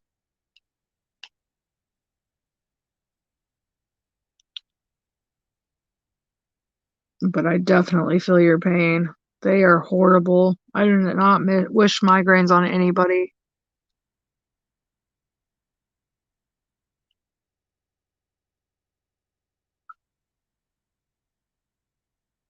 I'm coming too. Let me know when you find it. Yeah, no joke. Me too. Same here. If you find it before I do, we had our hard freeze the last 2 nights. It's supposed to be up in the 70s this weekend. Shoot, can you send some of that this way, Elizabeth? Because I really wanted to take the bike out this weekend because the kids are gonna go visit their dad. That's the only time I get to ride, you know? I don't have anybody to watch the little ones, and I'm not even gonna get to ride because it's supposed to be in the 40s all weekend. But it is Kansas. Could change. Fingers crossed, because I really want to go ride. I need a ride right now. Like, I don't know what it is. It's a stress reliever, like crazy. Like, I don't know what it is. Just the wind hitting you in your face. It's freeing. Like, I just could really use a nice ride right now. And I can't. Like I said, it's going to be 80 on Thursday, but I don't have anybody to watch the kids, so I don't get to go. Dad, yeah, definitely let me know. I went through periods of being an ER frequent flyer with them. Fortunately, rare now they get that bad. Dude, I'm telling you, I used to walk in there, I was like, I need your migraine cocktail. And it sucks too because it's like they treat you horrible when it comes to anything with pain anymore.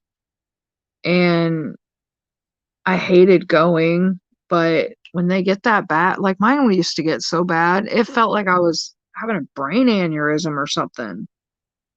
It honestly would scare me because it would wake me up. There was a couple days that would like 6, 7 o'clock in the morning. I woke up and it felt like somebody took an axe to my head, and there wasn't no working up to it. Like it was just bam, here it is. Oh, hold on, guys. I'm gonna turn down the baby monitor. He's got his music going. Abel sleeps with lullaby music.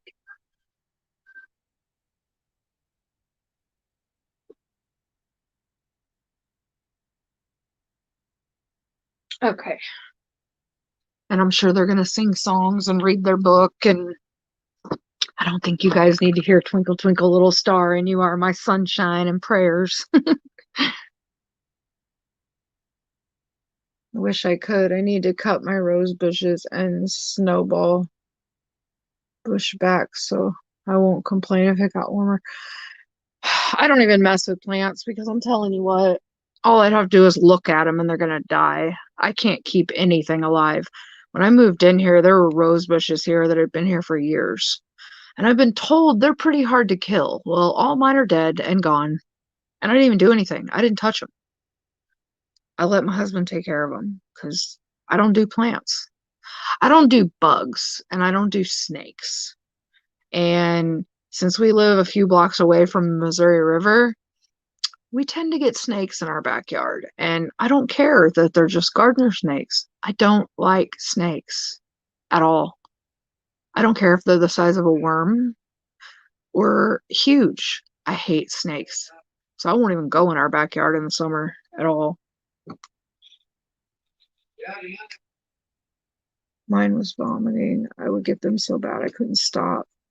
We had to more than once scoop me up off the bathroom floor and carry me to the car. Yeah, I've been there too. It's not fun. I only vomited a few times, but I'm like the type of person that can keep myself from getting sick sometimes because ugh, I do not like to get sick. That was early in our relationship, and one of the reasons I upgraded him to husband. Oh, yeah, you got a good one. Don't let him go. Because I've been married, my ex-husband. Yeah, we won't even go there. But I'll give Jay that. He takes pretty good care of me when I'm not feeling good. I mean, he cooks dinner almost every single night, goes to the grocery store. I can't complain. What? I killed mint once, so don't do plants anymore. Dude, I killed a cactus and a bamboo plant. And I heard that's impossible. What?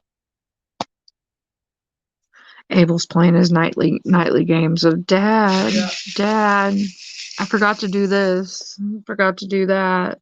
Right here.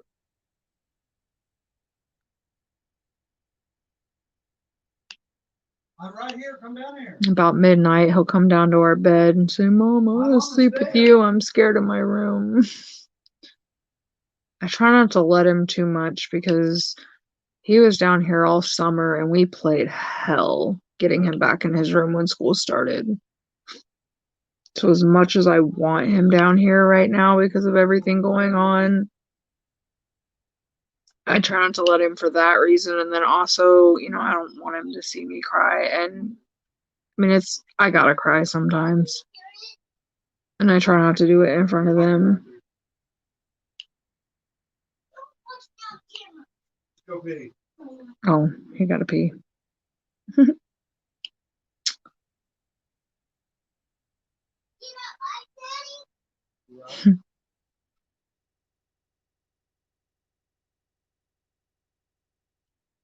Goofy butt. He's a monster, but I love that little boy.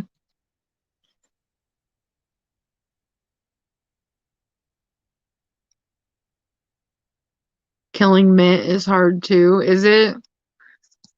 I don't even mess with plants. He's put up with me for almost 24 years. I can't even imagine life without him anymore. That's a long time, Hollow Queen. That's awesome. That's amazing. That's like, what every little girl dreams of when they think of getting married. Just being married to somebody for a long time. I know my grandma and grandpa, they were married for I want to say 72 years or something before my grandma passed away.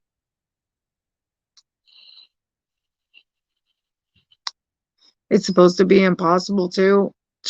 I guarantee you, you gave me one, it'd be dead in a week. I don't even do anything wrong. Like, I can water them perfect. I can do everything right, and it don't matter. They die. Good night, Abel. Come give me kisses. Love you, Mom. Good night. Can I have a hug? Yeah. I love you so much. Love you too. Go sleep like a big boy, okay? But I can't sleep in my room. Why not? I'm so scared. There's no reason to be scared. Mommy and Daddy are down here and we protect you. On the camera? We can see you on the camera and we protect you. I don't want you to I want you to do me a favor. What a favor? Is that okay? I can do something with you in the morning. Yeah. Okay. After school. Okay. Okay? What's this street thing for? Nothing. I love you. Good night.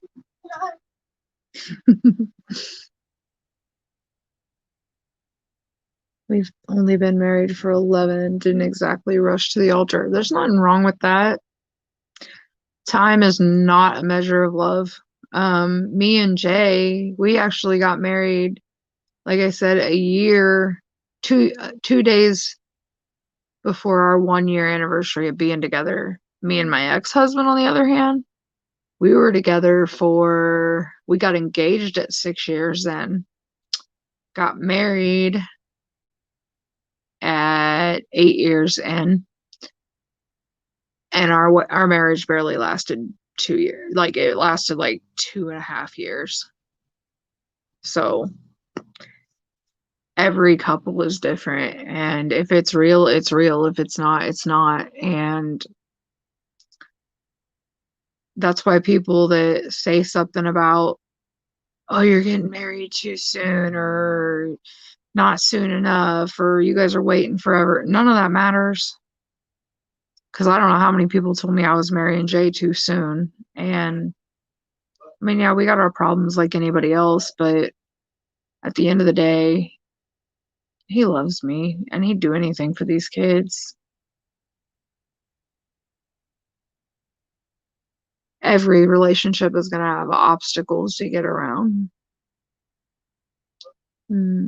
Thank you, Hollow Queen. He ran his little booty upstairs. I'm sure he'll be back, but the 2 rose bushes out front, I planted for my mom when she moved in. When she passed away, I planted the snowball bush because we sat on the front porch a lot. She said I needed one in the corner. Aww. By the time we finally got married, everyone from both sides knew each other so well. It was one hell of a party. I bet it was. It's nice whenever you get together and everybody knows everybody like that. I found a good one too. We will be together for 27 years in December. He stayed with me even as my mobility failed me and slightly went walking out. He does everything in the house now. See, Jay knew about all my health issues when we first got together. And he really has stepped up. I mean, like I said, he cooks dinner every night, and I used to. When we first got together, I pushed myself. But he does a lot of the cooking.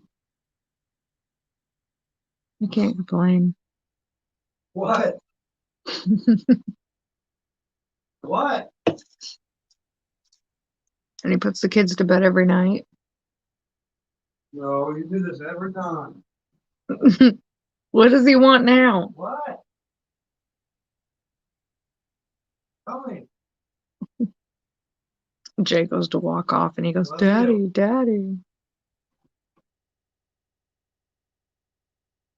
He's really laying it on thick tonight. Because I just want to tell you something real quick.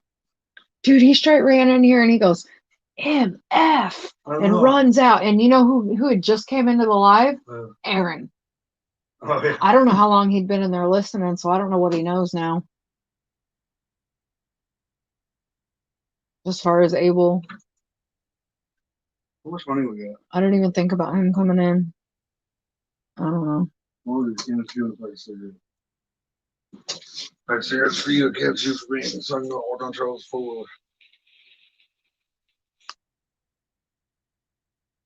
Okay. The hell are you doing here, baby? 1 second, guys. Are you sleeping? Grab my wallet.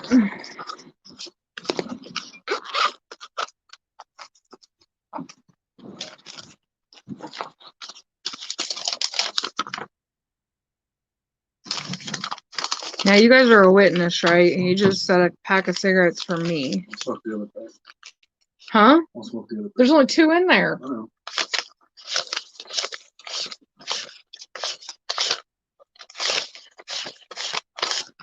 How much is it? $4. Okay, so 2.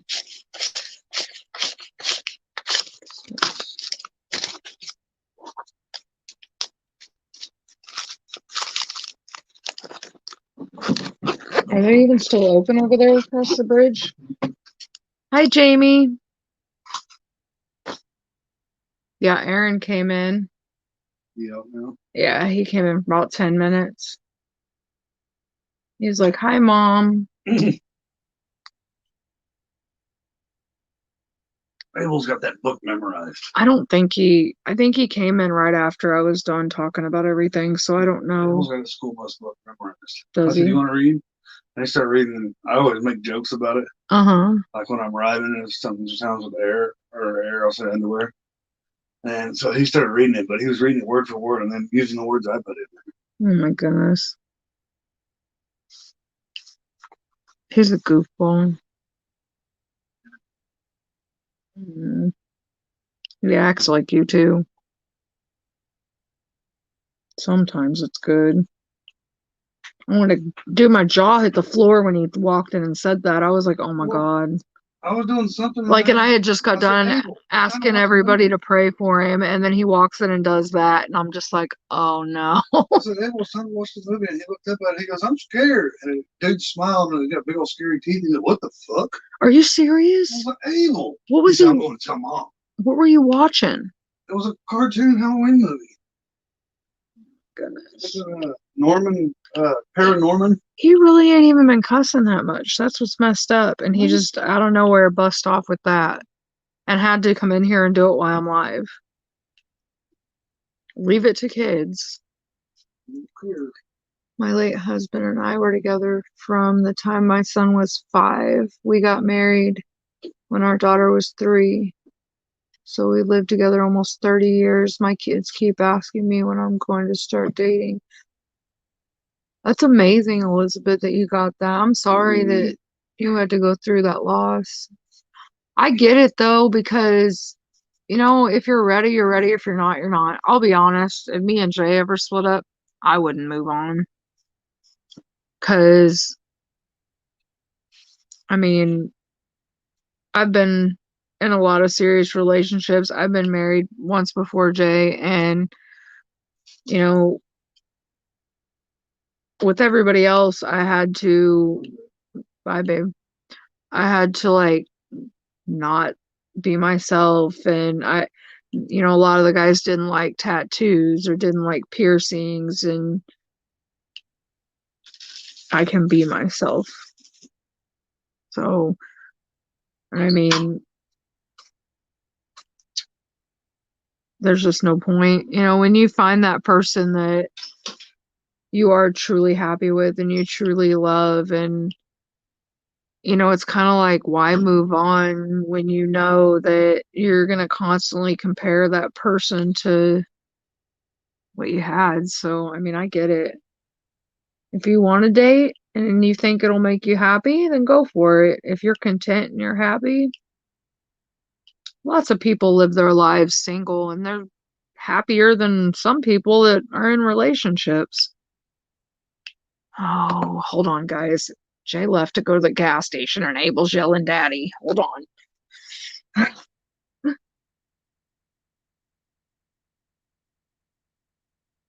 Abel, daddy went to the gas station. What's wrong?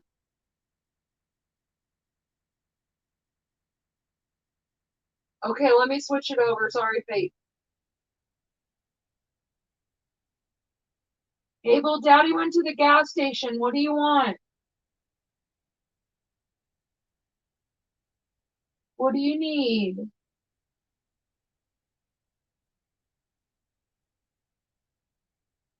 Why are you crying?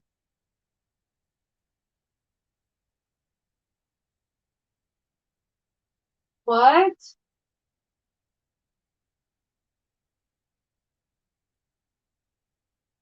Say it one more time.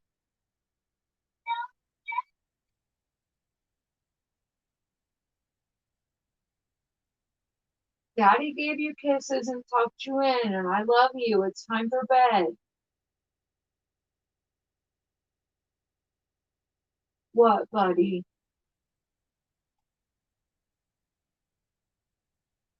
Can't come up there right now.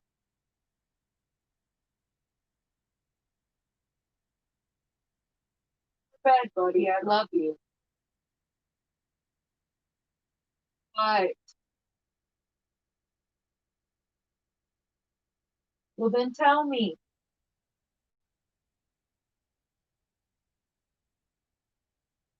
What? What big favor?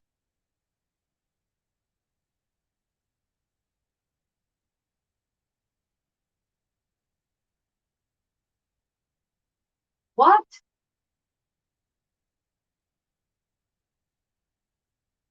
I don't know what you're saying.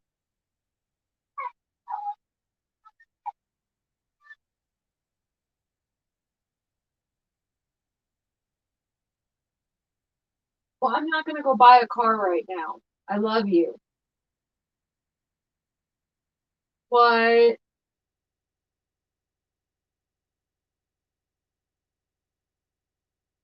Abel, what? Mommy's trying to talk to her friends, too.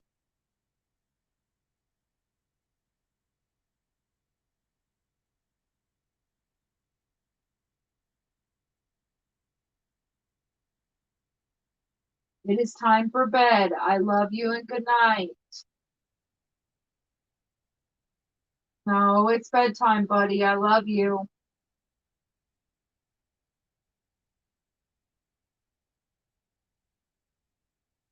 I love you. Good night.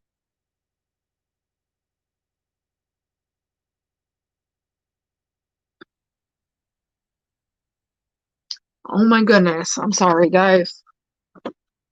He's laying it on thick tonight. Let me see what I missed here. My kids used to do that too. She said, would say, that's not what you said last time. I told them when hell freezes over. You know what, Elizabeth? If you're happy not being with somebody else and not moving on, you got to do what's best for you. Just because other people think that you need to move on with somebody else doesn't mean that's what's best for you. You know what's best for you. I think he senses that you're upset. I wanted to startle you. Maybe. It's possible. I mean, he hasn't seen me cry at all. I've been pretty good about that. But, you know, kids can sense stuff. They really can. And so, I mean, I'm sure he does. There will never be anyone else for me. My husband was my soulmate. My husband is my soulmate. That's how I feel about Jay. Like I said, we have our issues, you know, we're newly married. It's only been 2 years. We're still getting to know each other too. So, I mean, we're going to have our issues, but, you know, it's either you choose to work through them or give up. And neither one of us are ready to give up.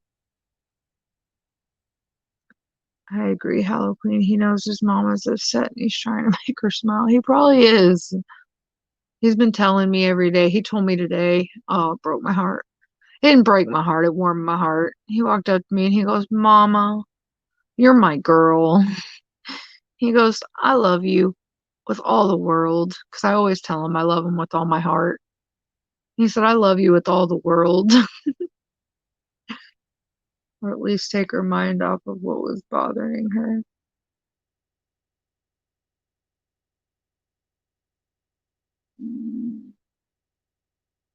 Sure he senses it. I'm sure. I don't know how I couldn't.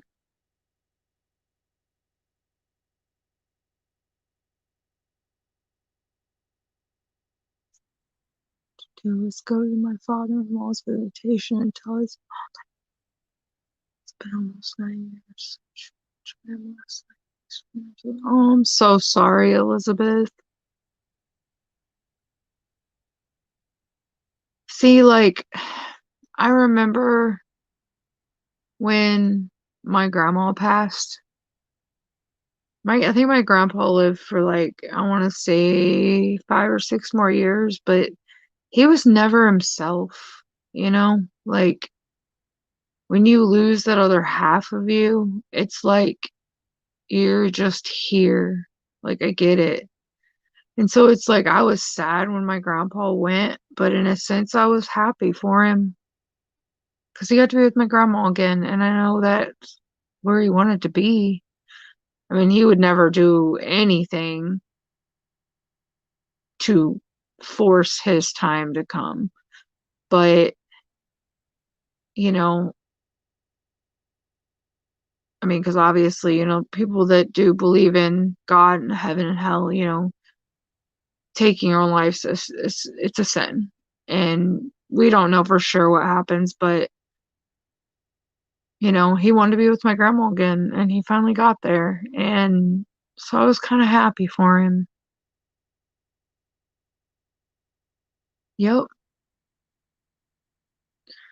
Most people, like, I think that's the scariest thing in the world. I feel for you, Elizabeth. I do. I can't say I know what it feels like because I don't, but I did watch my best friend go through it. And I think that's the scariest thing about being in a relationship and a marriage. I've always told myself I hope I go first because it's like I can't imagine. I really can't. Like, I can't imagine having that other half not there. And like I said, I've seen my best friend go through it, and they were married for, I want to, 12 years, 12 or 13 years. And it was so hard on her. She, she is remarried now. She just got remarried like a month or two ago, ironically, to Jay's best friend. Tell me that's not crazy. She was my maid of honor in mine and Jay's wedding, and he was Jay's best man. And I kept trying to hook him up. I was like, Katie, I'm telling you. She's like, I don't know. I'm really not attracted to him. And I'm like, yeah, but I don't know. I think you guys would be really good together. And she came down one weekend and they ended up hanging out and talking. And next thing I know, they're dating and now they're married.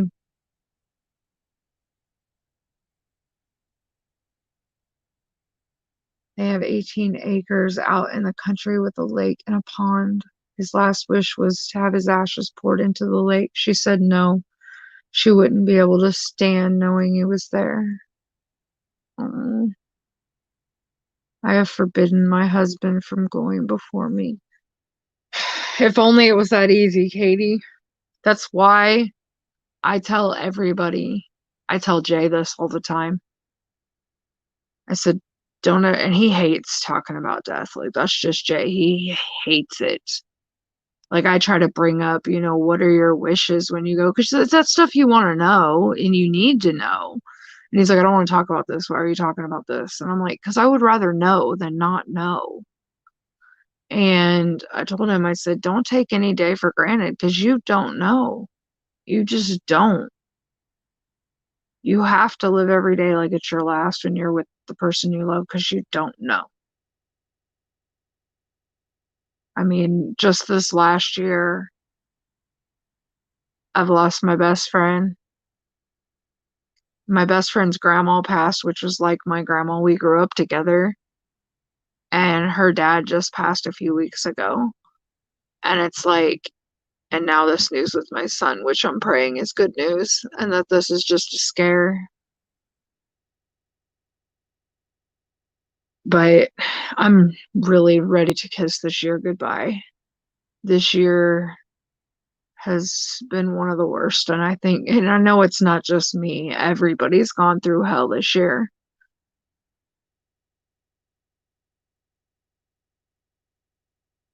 Hey, Melissa B.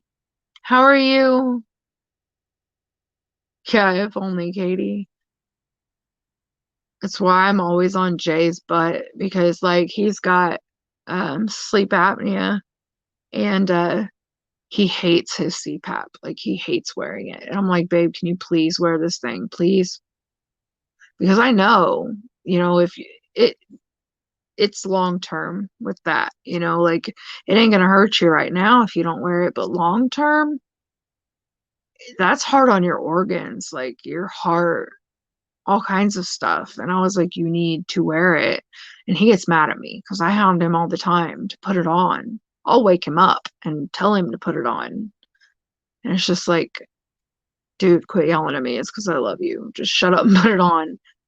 And now we found out about a month ago that he's type 2 diabetic. And it's like, oh, and like his health scares me. And I know my health is bad too, but you don't want the person you care about and love to have any people that you care about and love to have health issues. You just don't.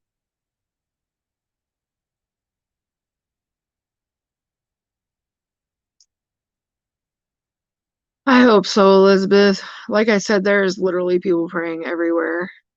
So if there's power in prayer, yeah, it's going to turn out to be nothing. It has to be. I love bluebells and woods nearby that is covered in them. Oh, that's neat. That sounds like a really pretty place. Thank you, Melissa. Only one person I know who's coming. Oh, he's having a fit. He wants you. How much did you give me? I don't know. I'll give her $11. But he's up there screaming. He wanted you as soon as you walked out the door. He's not screaming no more. I turned it down. I can tell he ain't. Okay. Then he gave up. I know who's come out ahead. All right, give me a kiss. Love you. There's only one person I know who's come out ahead for 2020. She graduated college and was immediately hired into her field. That's awesome. And got engaged. Hey, at least something good's came out of this year. Now, I mean, there has been positives this year. My daughter graduated. My oldest, she did graduate high school and she got into college. And she's pursuing what she wants in life. So, I mean, there's one plus in my life for this year. I can't think of any more right off the top of my head, but that's probably because my mind is bogged down with all this negative crap that keeps happening. But I don't know. I need them to get this appointment made and I need good news. That's what I need.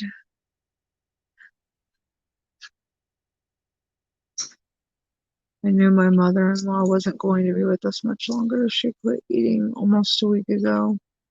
Yeah, that's usually sign number one. That's what happened with my best friend's grandma too. Well, I'm sorry you went through that, Elizabeth. There's been way too much of this year. Way too much. This actually Tuesday, Wednesday, last week, place I used to work here in town, a bar that I worked at, the owner, he was really good guy. He actually passed away from COVID last week. And then, like I said, my best friend's dad, her grandma, my friend Jeff. Like, I can't handle any more loss at this point. I really can't. I need some good news.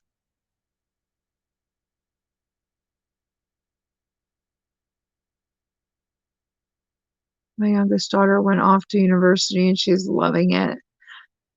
I have that joy with you too, Katie, because my oldest is in college and she's loving it too. She actually has to come home next month because they're closing the college for holiday breaks. She can stay, but what is she gonna do? You know, they're not doing anything. So she's gonna come home, I think from November to like right after the first of the year. So she's gonna be home for a couple months. And it's kind of perfect timing because her little brother and sister want her home really bad. And I know when I told her, she was very upset. Um, like I said, my oldest, I hate it too. I had to tell her on her birthday, but I was gonna wait, but she would have been upset with me because my oldest daughter is actually who found the lump on Abel's neck. Um, so I had to tell her, and she cried. I mean, we've all cried. I mean, normal reaction to being scared, you know? Hey, Nick and Tina.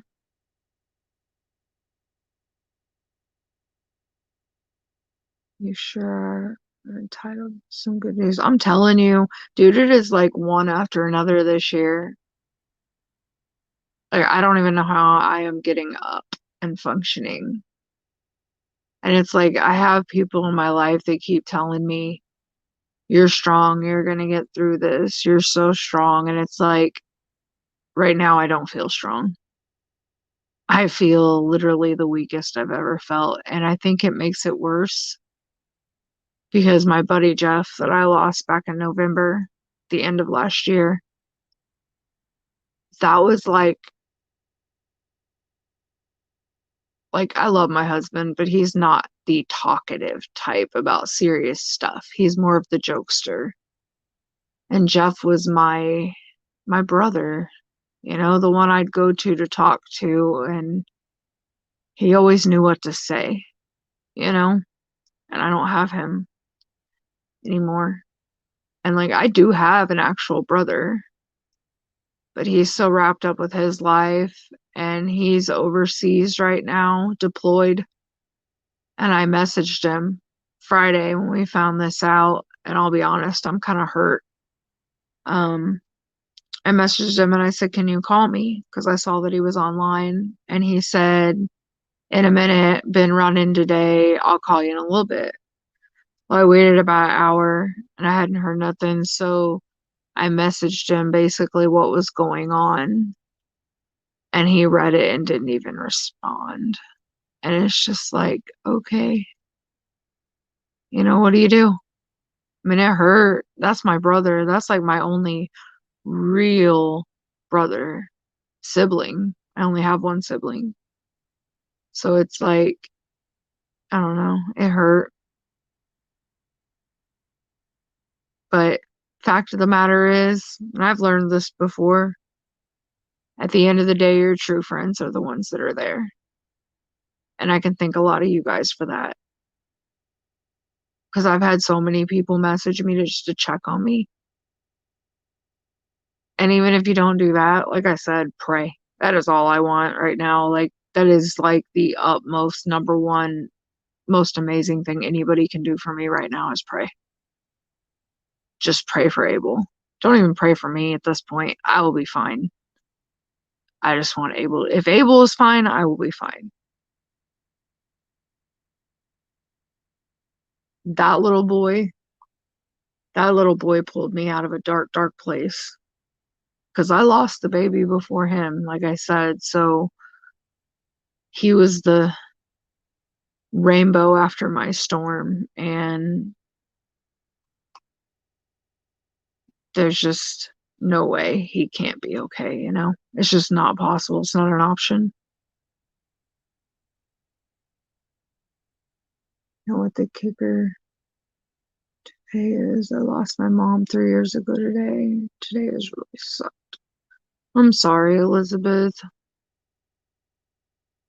I'm telling you, things seem to happen.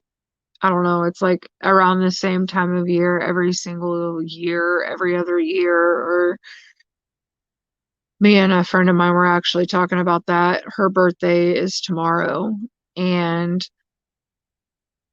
the guy that owns the bar that me and her both used to work at, his funeral's tomorrow. And she's like, it seems like somebody always dies or is buried on my birthday. She goes, it's not usually a happy day. And I told her, I said, you know what? Screw what happens on your birthday. I said, I'm telling you right now, your birthday is an amazing day because it brought you into this world. And without that day, I would not have you as my friend. She started crying, and I was like, I love you, girl. I said, bad shit's gonna happen, but your birthday's important, period. I'm not close to too many people out here in this town, but she's one that I am. Me and her, it just sucks because she works a lot. And right now she's on quarantine because she got COVID, but she's doing all right. She's not having any breathing issues or anything. She just has a cough and loss of taste. But I haven't been around her for over a month, so I know I wasn't exposed. My parents found out just before Christmas that my dad was terminal, and they tried to hide it from everyone, trying not to ruin Christmas. I mean, I get it, but that's not their choice to make. That's kind of how I felt with my daughter. You know, I was like, do I tell her it's her birthday? But then in my head, it's like, I know nothing's gonna happen that fast, but what if it did? You know, then I'd feel bad for not saying something. Kind of like the same thing with letting the kids go to their dads this weekend. Do I want to? No. I don't want my son to leave my side, not for 5 minutes. But it's not fair of me to not let him go because of my anxiety. So I have to take a deep breath and let him go to his dad's this weekend, as hard as it is. Like, I don't want to, but that's not fair of me to not let him have his time with him. So I'm sure I'll cry a lot this weekend, but I gotta do it because we don't know what's coming. Perhaps he is just shocked and doesn't know what to say. Maybe. Are you talking about Jay?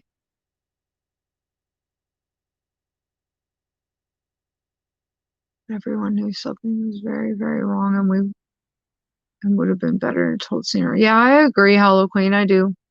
Because even if they don't say anything, like you just know.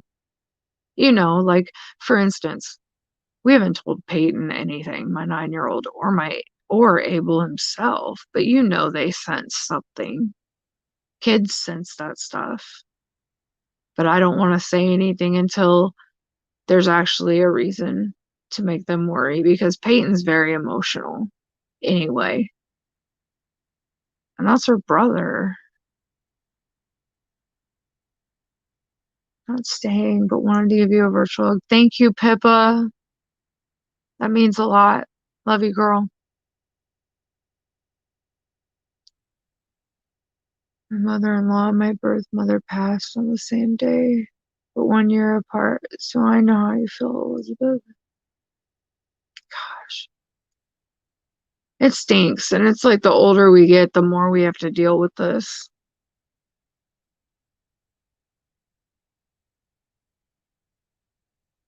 And it never gets any easier. It really doesn't. But at this point, I'd rather deal with any of it around me, just not my kids, you know? No, not my kids. Like I'd rather get hit by a car 10 times in a row than my kids go through anything. No mom wants to watch their kids go through anything like that. Anything. I hate it when my kids have the flu or a cold.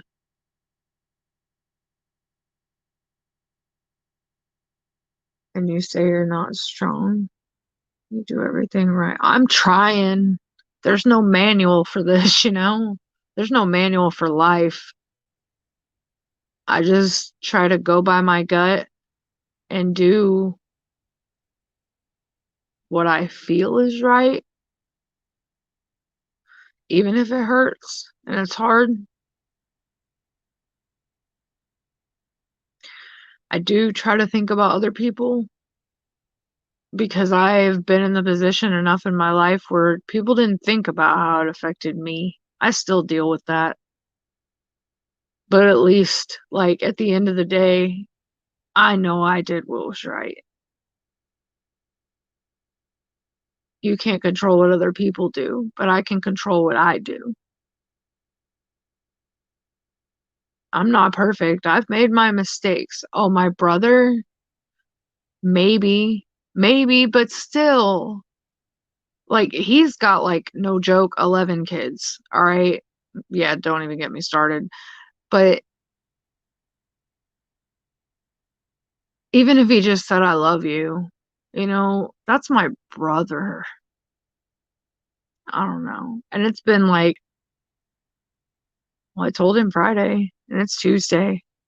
I've heard nothing. Nothing.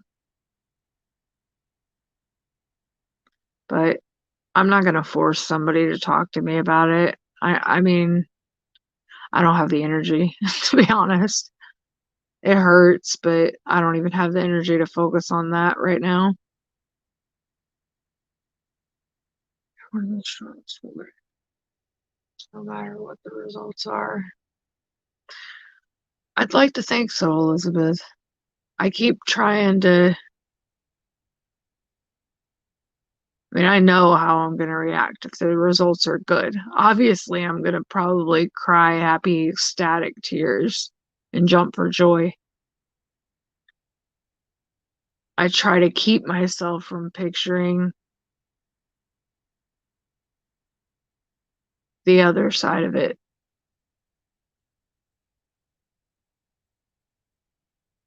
But I don't know how to get through that. I don't want I don't want to have to deal with that. I don't want to watch my baby go through any of that.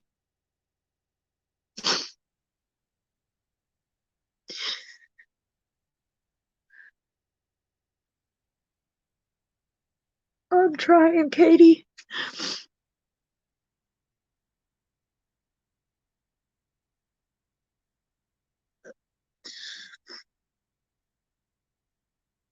Yep, exactly, Hello Queen.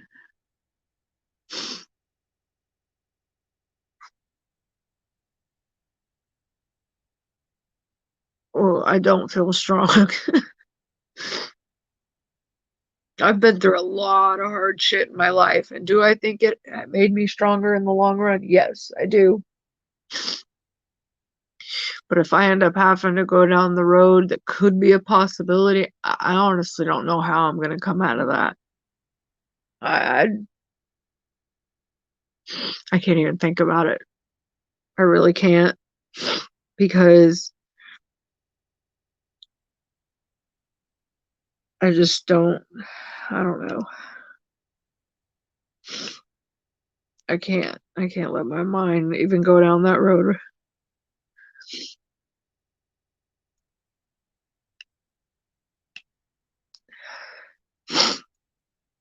I'm sorry, guys. I was really trying not to lose it tonight, but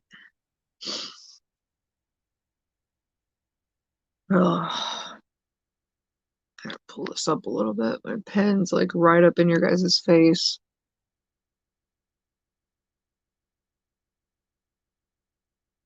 Bendy arm don't want to stay.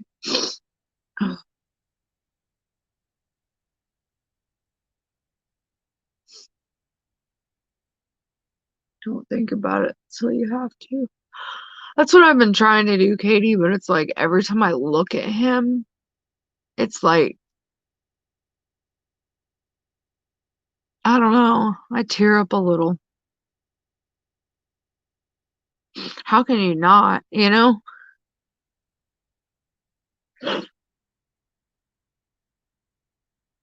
I'm sorry, I'm not trying to make you guys cry. You know me, I try to be positive in my lives, but right now, it's hard. Like, I can deal with just about anything else. My kids, that's definitely my soft spot. 100%.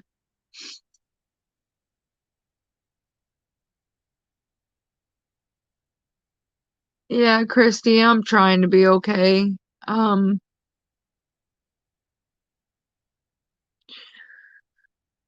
uh, I don't know that I can go through it all again, but I went into it all in the beginning of the video. Um,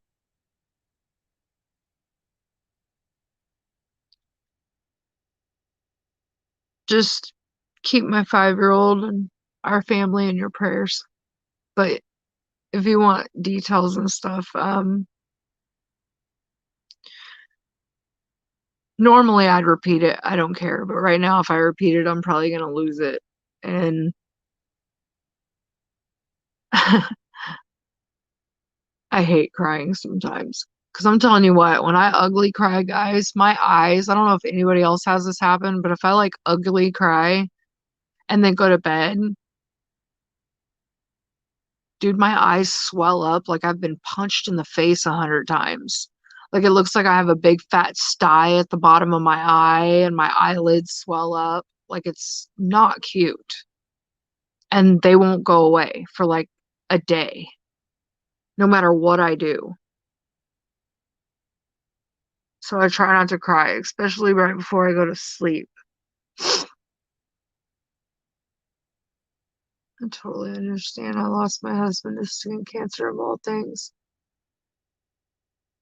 There was a spot on the back on his back and he wouldn't get checked. He went to the ER because he was in so much pain. It was stage 4 then. Men are so freaking stubborn, aren't they, Elizabeth?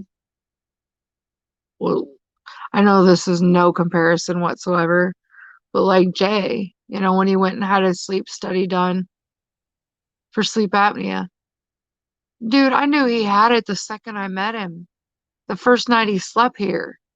And I'm just like, you were married for 10 years or with your ex-wife for 10 years and she never said anything about you stop breathing in your sleep. I said, dude, you stop breathing like 10 to 15 times a night. And when he did his study, like it was bad, bad. Like they said that that's some of the highest rated, like highest count of him stopping breathing that they've seen in anybody in a long time. And it's like, dang, yeah, she really cared. Winner of a wife there. Hence why he ain't with her no more. But yeah, men are stubborn. I'm telling you. Jay is in a way though. Jay's a hypochondriac too. If Jay gets, that's the biggest thing right now has been keeping Jay off of Google because he'll Google stuff and he will literally send himself into a panic attack. Because I mean, you Google something and it's going to show you the worst. That's why I didn't get on. Today was the first day I got on Google. And it was because I was looking up his different labs and like if the labs can show me one way or another. And basically what it said was labs can't give you a diagnosis for lymph nodes, that it basically just shows you if it's like spread or affected any organs. Um, but basically the only way to get a diagnosis is either a CT or a biopsy. So I just hope they get him in and get this figured out soon because I don't know how long I can ride this roller coaster without losing my mind. And it kills me too. I mean, you guys have seen Jay. Look at him. 6 foot, covered head to toe in tattoos. Can you guys imagine? Grown ass man coming in the bedroom, throwing himself on the bed and screaming, "That's my best friend. That's my best friend," bawling. What just dude, that I don't know if that broke my heart more. And it is his best friend. Everywhere we go, he tells everybody that little boy's my best friend. Like, I know, God forbid something ever happened to Abel.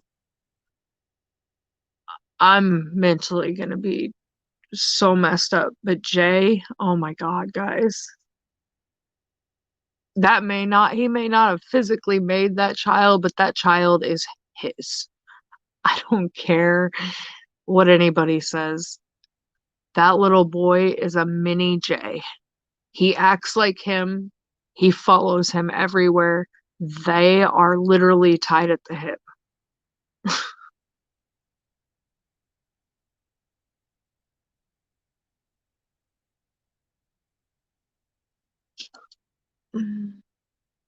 Yeah, I'm crying, Christy. I'm sorry. I've been doing good, but I lost it a little bit. Like I said, it's a roller coaster. He lived another 18 months. Hell, Christy. There are quite a few of us bawling. I'm sorry. I don't want you guys all crying. Makes me feel bad. I try to make you guys happy, not make you cry.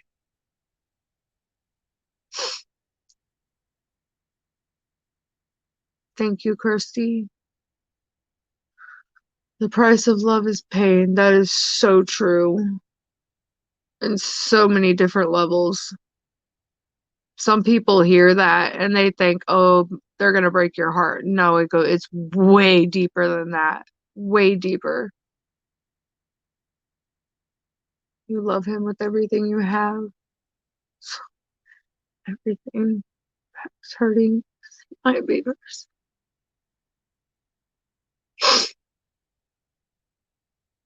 Yeah, I'm definitely not made of stone.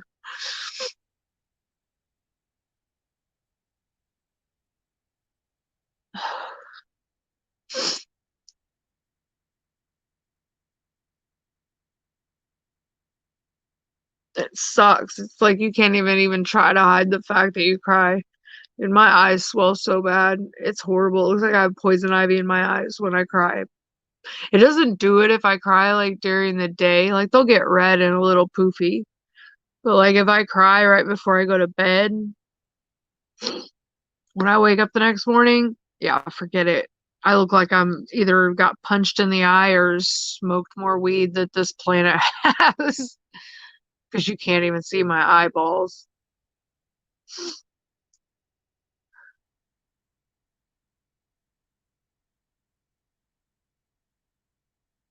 It's not just dudes. My mother-in-law refused to see the doctor until she could barely move from pain, and we're in Canada, so it's not like it's a cost issue.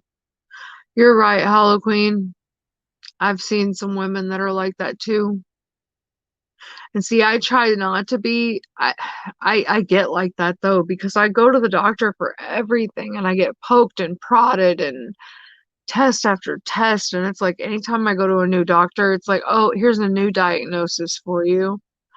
So it's like I don't want to go because I feel like it's going to be bad news or they're going to poke me or stick me with something else that I just get fed up. But I'll tell you what, I'd go to a doctor and get the worst possible procedure done every day, 3 times a day, if it meant nothing's wrong with my son. And I'd do it for the rest of my life.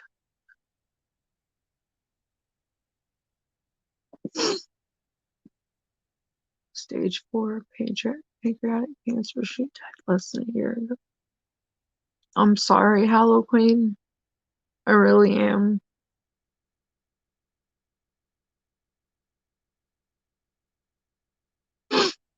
Jay and Abel are father and son bonded. I'm telling you, and it's not like he doesn't know who his real dad is, but he only sees him every other weekend. And he lives an hour away now. He used to live in Colorado, then he lived in Oklahoma. I mean, he does see them, but see, Jay gets down to his level. He plays with him. He takes him to the garage. Like, he does boy stuff with him, goes riding with him. I don't doubt that my ex-husband loves his kids. I really don't. But his biggest fault is he won't put his freaking phone down and quit playing his stupid video games and play with his kids. He's been doing better. I will give him that. Like, he takes them to the park and, when he has them. But, I mean, Jay's here every day. He bathes Abel. He changes his bed after he pees it, or, the stuff that a dad does. And no, I don't brainwash my kids. They know who their real dad is. I did not force them to call Jay dad. That was on their own. Peyton actually asked me. She started it when I first met Jay, when we got engaged. She was like, Mama, can I call Jay daddy? And I said, baby, I said, I'm going to tell you something. I said, you're special. I said, you have two daddies. I said, you have your real daddy, Daddy Matt. I said, and you have Daddy Jay, and he's going to be your stepdaddy. I said, but if you want to call Jay Jay, or if you want to call Jay Daddy, or Daddy Jay, or I said, Peyton, you can call him whatever you want. That is up to you. Whatever you feel comfortable calling him, that is what you call him. And nobody's going to tell you any different. And from then on out, he's been Daddy or Daddy Jay. The only time these kids call him Jay is when they're mad at him. When they're mad at him, they'll call him Jay.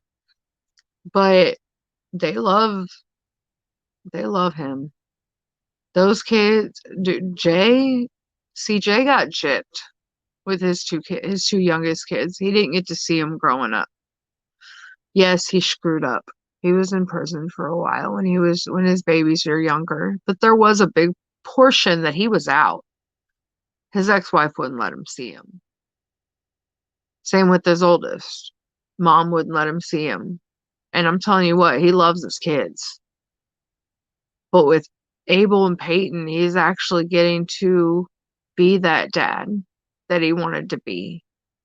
And I'm telling you what, he does a hell of a job of it. And that's what makes me sick and pissed off at his exes and the mothers of his other kids, because they think they were hurting Jay. No, you hurt your kids. You gypped your kids out of an amazing father, because Jay may have done a lot of things in life that weren't the best choices, but the one thing that he is amazing at is being a dad. He is amazing at being a dad, and my kids are so lucky to have him. I don't care if we had the worst breakup in the world. I would tell anybody that. I've been crying off and on all day. It's not your fault. Yes, we've been crying together then, Elizabeth. Do you feel bad? Don't don't you feel bad for expressing emotion? It's good for you. I know it is. I'm not one to get on here and cry and throw all my problems on other people. I'm usually the one that's there for other people, so it's weird for me. What's wrong with Abel? I'm sorry. If you don't want to repeat it, Drea, you don't have to say it. You don't want to. Briefly, without going into every little detail again, if you want to hear every detail, it's in the beginning, but um there's a lump on the side of Abel's neck. It is a swollen lymph node. They did an ultrasound and could not see through it. So we're being sent to a specialist. It could be nothing, or it could be cancer. That's what we're waiting to find out.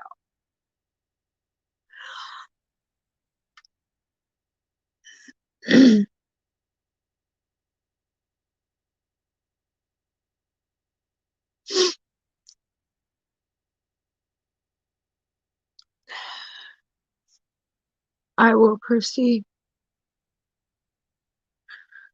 Yeah, I was telling Jay tonight, because he knows I've been talking to people. I was like, I said, the one thing that's truly amazing, and I'll be honest, Nana did a lot of this as far as reaching out to certain people and letting people know. And because she said everybody at the retreat was praying. And she's reached out to other people that have started prayer circles. And there's so many people everywhere praying for him. It's amazing. And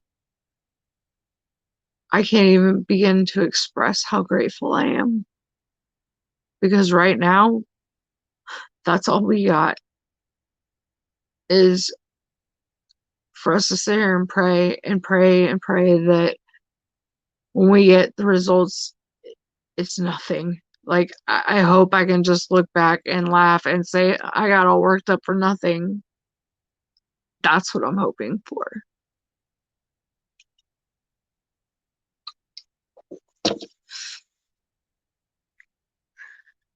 Tests have eliminated some more. And the big cancer word has floated as a possibility. More tests needed to fill that out.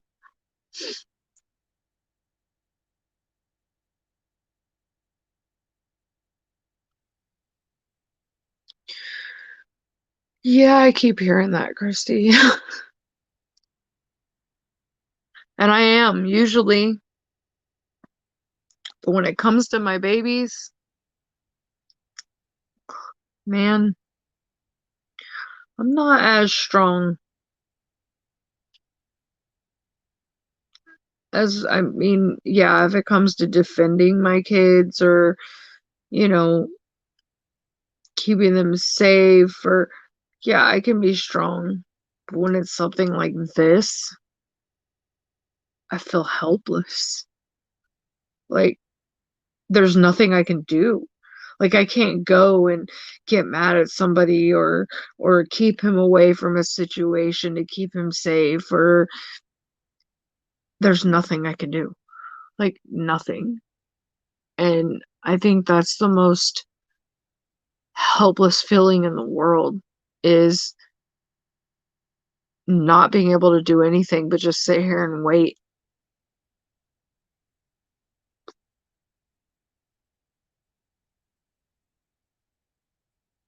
Like, it's like I want to do something, but there's nothing I can do.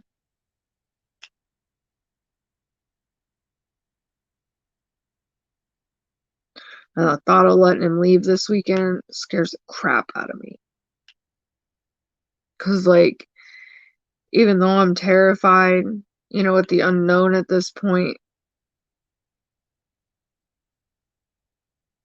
I can go hug him whenever I want. And I know it's only 2 days. But I'm telling you what, these last few days have drug by. This last weekend was the longest weekend of my life. And it's like him not being here to watch him sleep, or just say, hey, Abel, come here, baby. I need a hug. And him telling me he loves me, like, even just for those 2 days. But I mean, I gotta put myself in his dad's shoes too and think about the fact that he hasn't even seen him since all this came up. And so I gotta do what's right and let him go so his dad can see him. And I did talk to him, and I told him that I wasn't gonna let him go, but I'm going to, and that I just please ask that he doesn't take him anywhere, just keep him home. Because with COVID out there and everything else, We don't need him getting that shit, especially since we don't know what the heck's going on with him right now.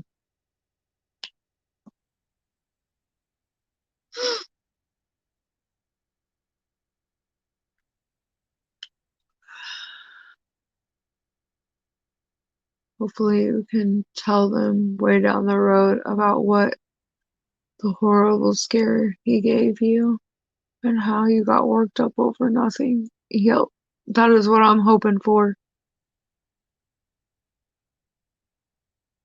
when it comes to our kids and they're hurting. You want to take the pain away. I totally understand, sweetie. I almost lost Luke at 2 months old because of an accident that happened. He rolled off the table.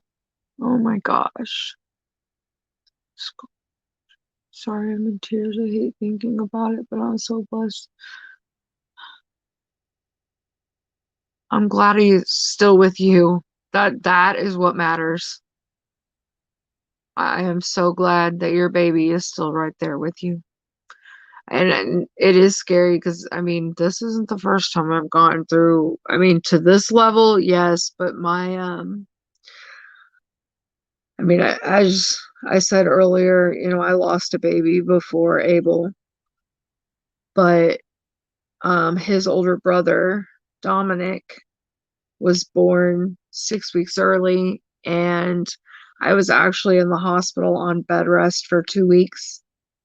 And it's a good thing that I was, because in the middle of the night, I got up to go to the bathroom, and little TMI, but there was blood everywhere.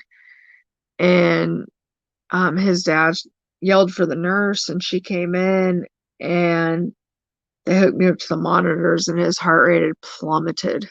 My placenta had detached from the wall of my uterus. I had placental abruption. And if I would not have been already in the hospital, he for sure would not have made it, and I may not have either. They had me in that OR and him out within like 5 or 6 minutes. It was terrifying. And then when he came out, he wasn't crying, and he had to have a blood transfusion at birth, and he was in the NICU for 2 or 3 months. And I remember the day I went in, he had an IV in his head, and I'm just sitting there looking at my little baby that was like 5 pounds. I mean, I was young. I was like 21, and it was terrifying. It's like when it comes to your children, it don't matter how old they are, how young they are. You don't want them to go through anything like that. You'd rather take it.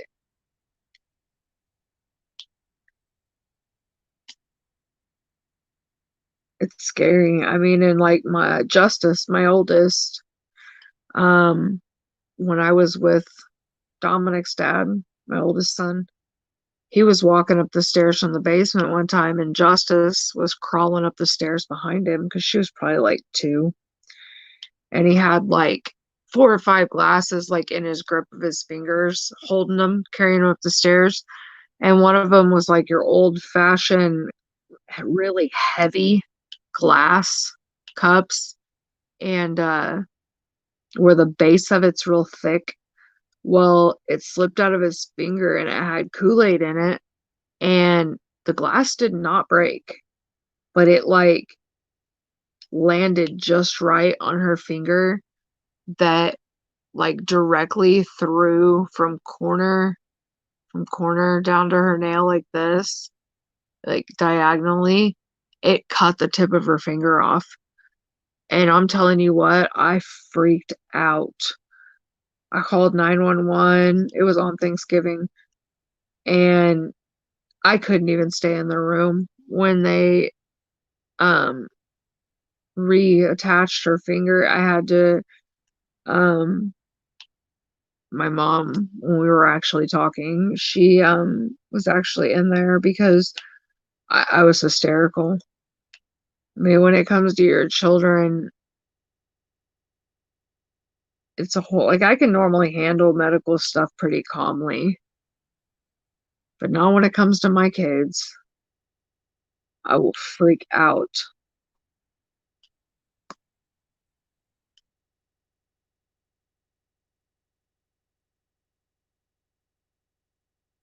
My youngest ended up in the hospital every time she cut teeth with pneumonia. She cut 4 teeth at a time every damn time she was in the hospital. She was 2 weeks early and they said her lungs were bad. Oh my gosh. I have never heard of anything like that in my life. Is she okay? Like now? What? So did they ever figure out why? That's so scary. Thank you. I had to deal with cops and CPS, and that I got punished for something that happened when I was asleep, and my boyfriend hated that we went through that. I understand that some parents neglect their kids and hurt their kids, but it doesn't mean every parent does. And I get that they have to be careful and they have to do their job so they don't miss some poor child that's stuck in an abusive, living arrangement. But I do feel bad for people like you, that are falsely accused of something and make you jump through all these hoops and make you feel like you purposely did something to your child when you're already upset and hurt because it's hard enough to watch your child go through something like that. I'm sorry you had to go through that, Christy, because that's hard. It's hard enough that you had to go through with your baby, but then for them to treat you that way, and I know how they are, I've seen it.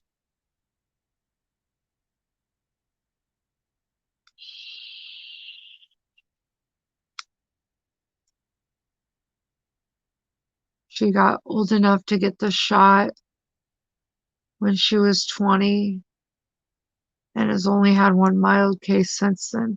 So is her lungs okay? That is crazy. So did the teeth, like cutting her, when she cut teeth, did that cause her to get the pneumonia?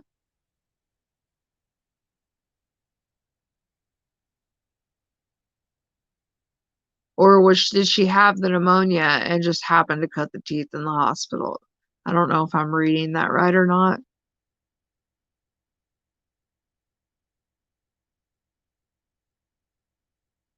10, not 20.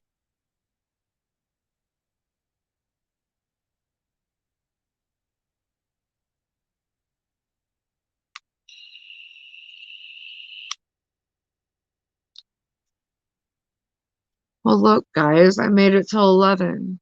I didn't think I was going to. To be honest, I thought I was going to get on here, fill you guys in on what's going on, probably lose my shit, and end up getting off here. But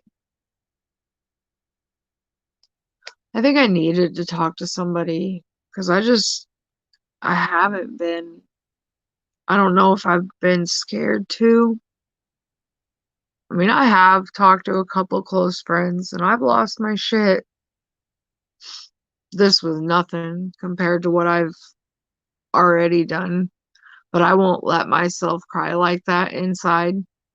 I'll go outside and like walk down the street or go sit back by the garage or something far away because dude, guys, I screamed. I'm not even gonna play. If I let myself go that far, it's not pretty. It's some ugly crying.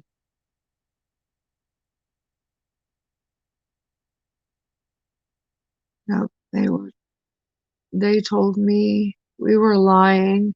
I showed no emotion, but when I came into Cook's, I was having a panic attack trying to explain stuff. God. They ever think maybe you are numb because of what you went through? That's what they said. She would get sick. They'd take her to the ER. She'd get admitted and cut 4 teeth before she was released. Oh my gosh. Sometimes it's okay to talk about it. It is. It's just hard. And it's like, in a sense, it's like maybe if I don't say it out loud, it's not real or even a possibility.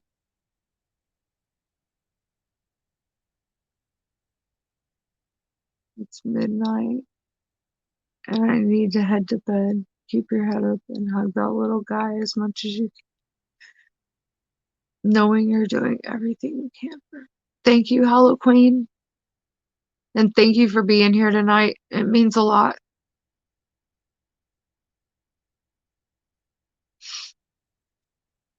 You do, Elizabeth. You feel so helpless. And I've felt this way anytime my kids are sick, you know? And that's what's so weird is like he don't even look sick. There's nothing wrong with him. That's what I keep telling myself. I'm like, there can't be anything wrong with him. Like that lump's been there for at least 6 months, maybe even a little bit more. But the only thing I've noticed is his appetite's less than normal.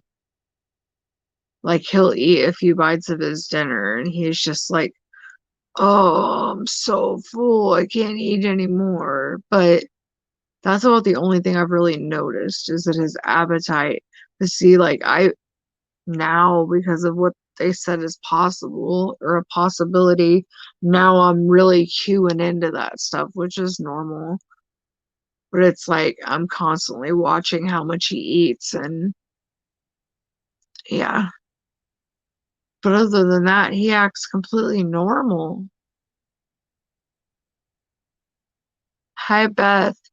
You're probably gonna have to catch the replay, sweetie, because I think I'm gonna get off here pretty soon. I usually get off about 11. But if you want to know kind of what is going on, watch the replay. It's all in here. Um, yeah.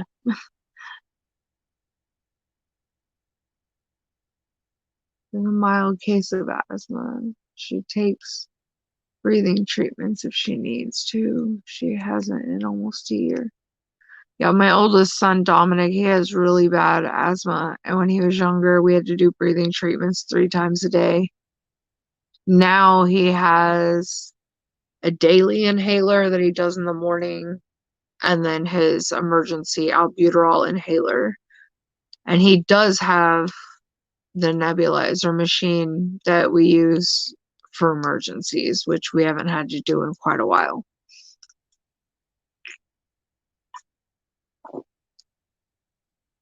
So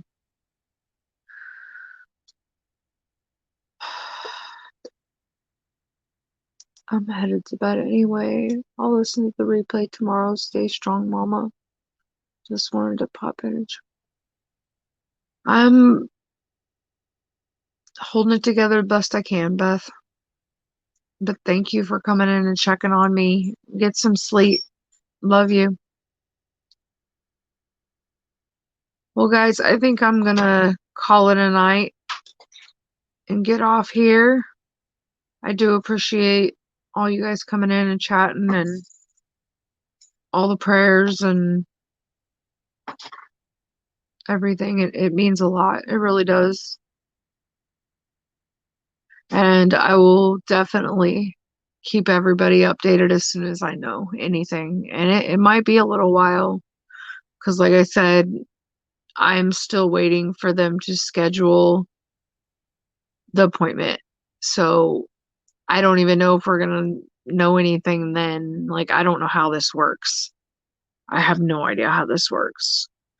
So I don't know if we're just going to go in and meet the doctor and then make us come back for the test, or if they're going to do the test right then. And then, we just wait for the results, which is what I'm hoping happens, to be honest. Because, like I said, this is an hour away. So it's not like it's just, oh, let's go down the street. So I'm hoping that we get in there and they just get stuff going. But I will definitely keep everybody updated. So have a good rest of your week, guys. And again, thank you. I love all you guys. I will see you next week. Bye, everybody.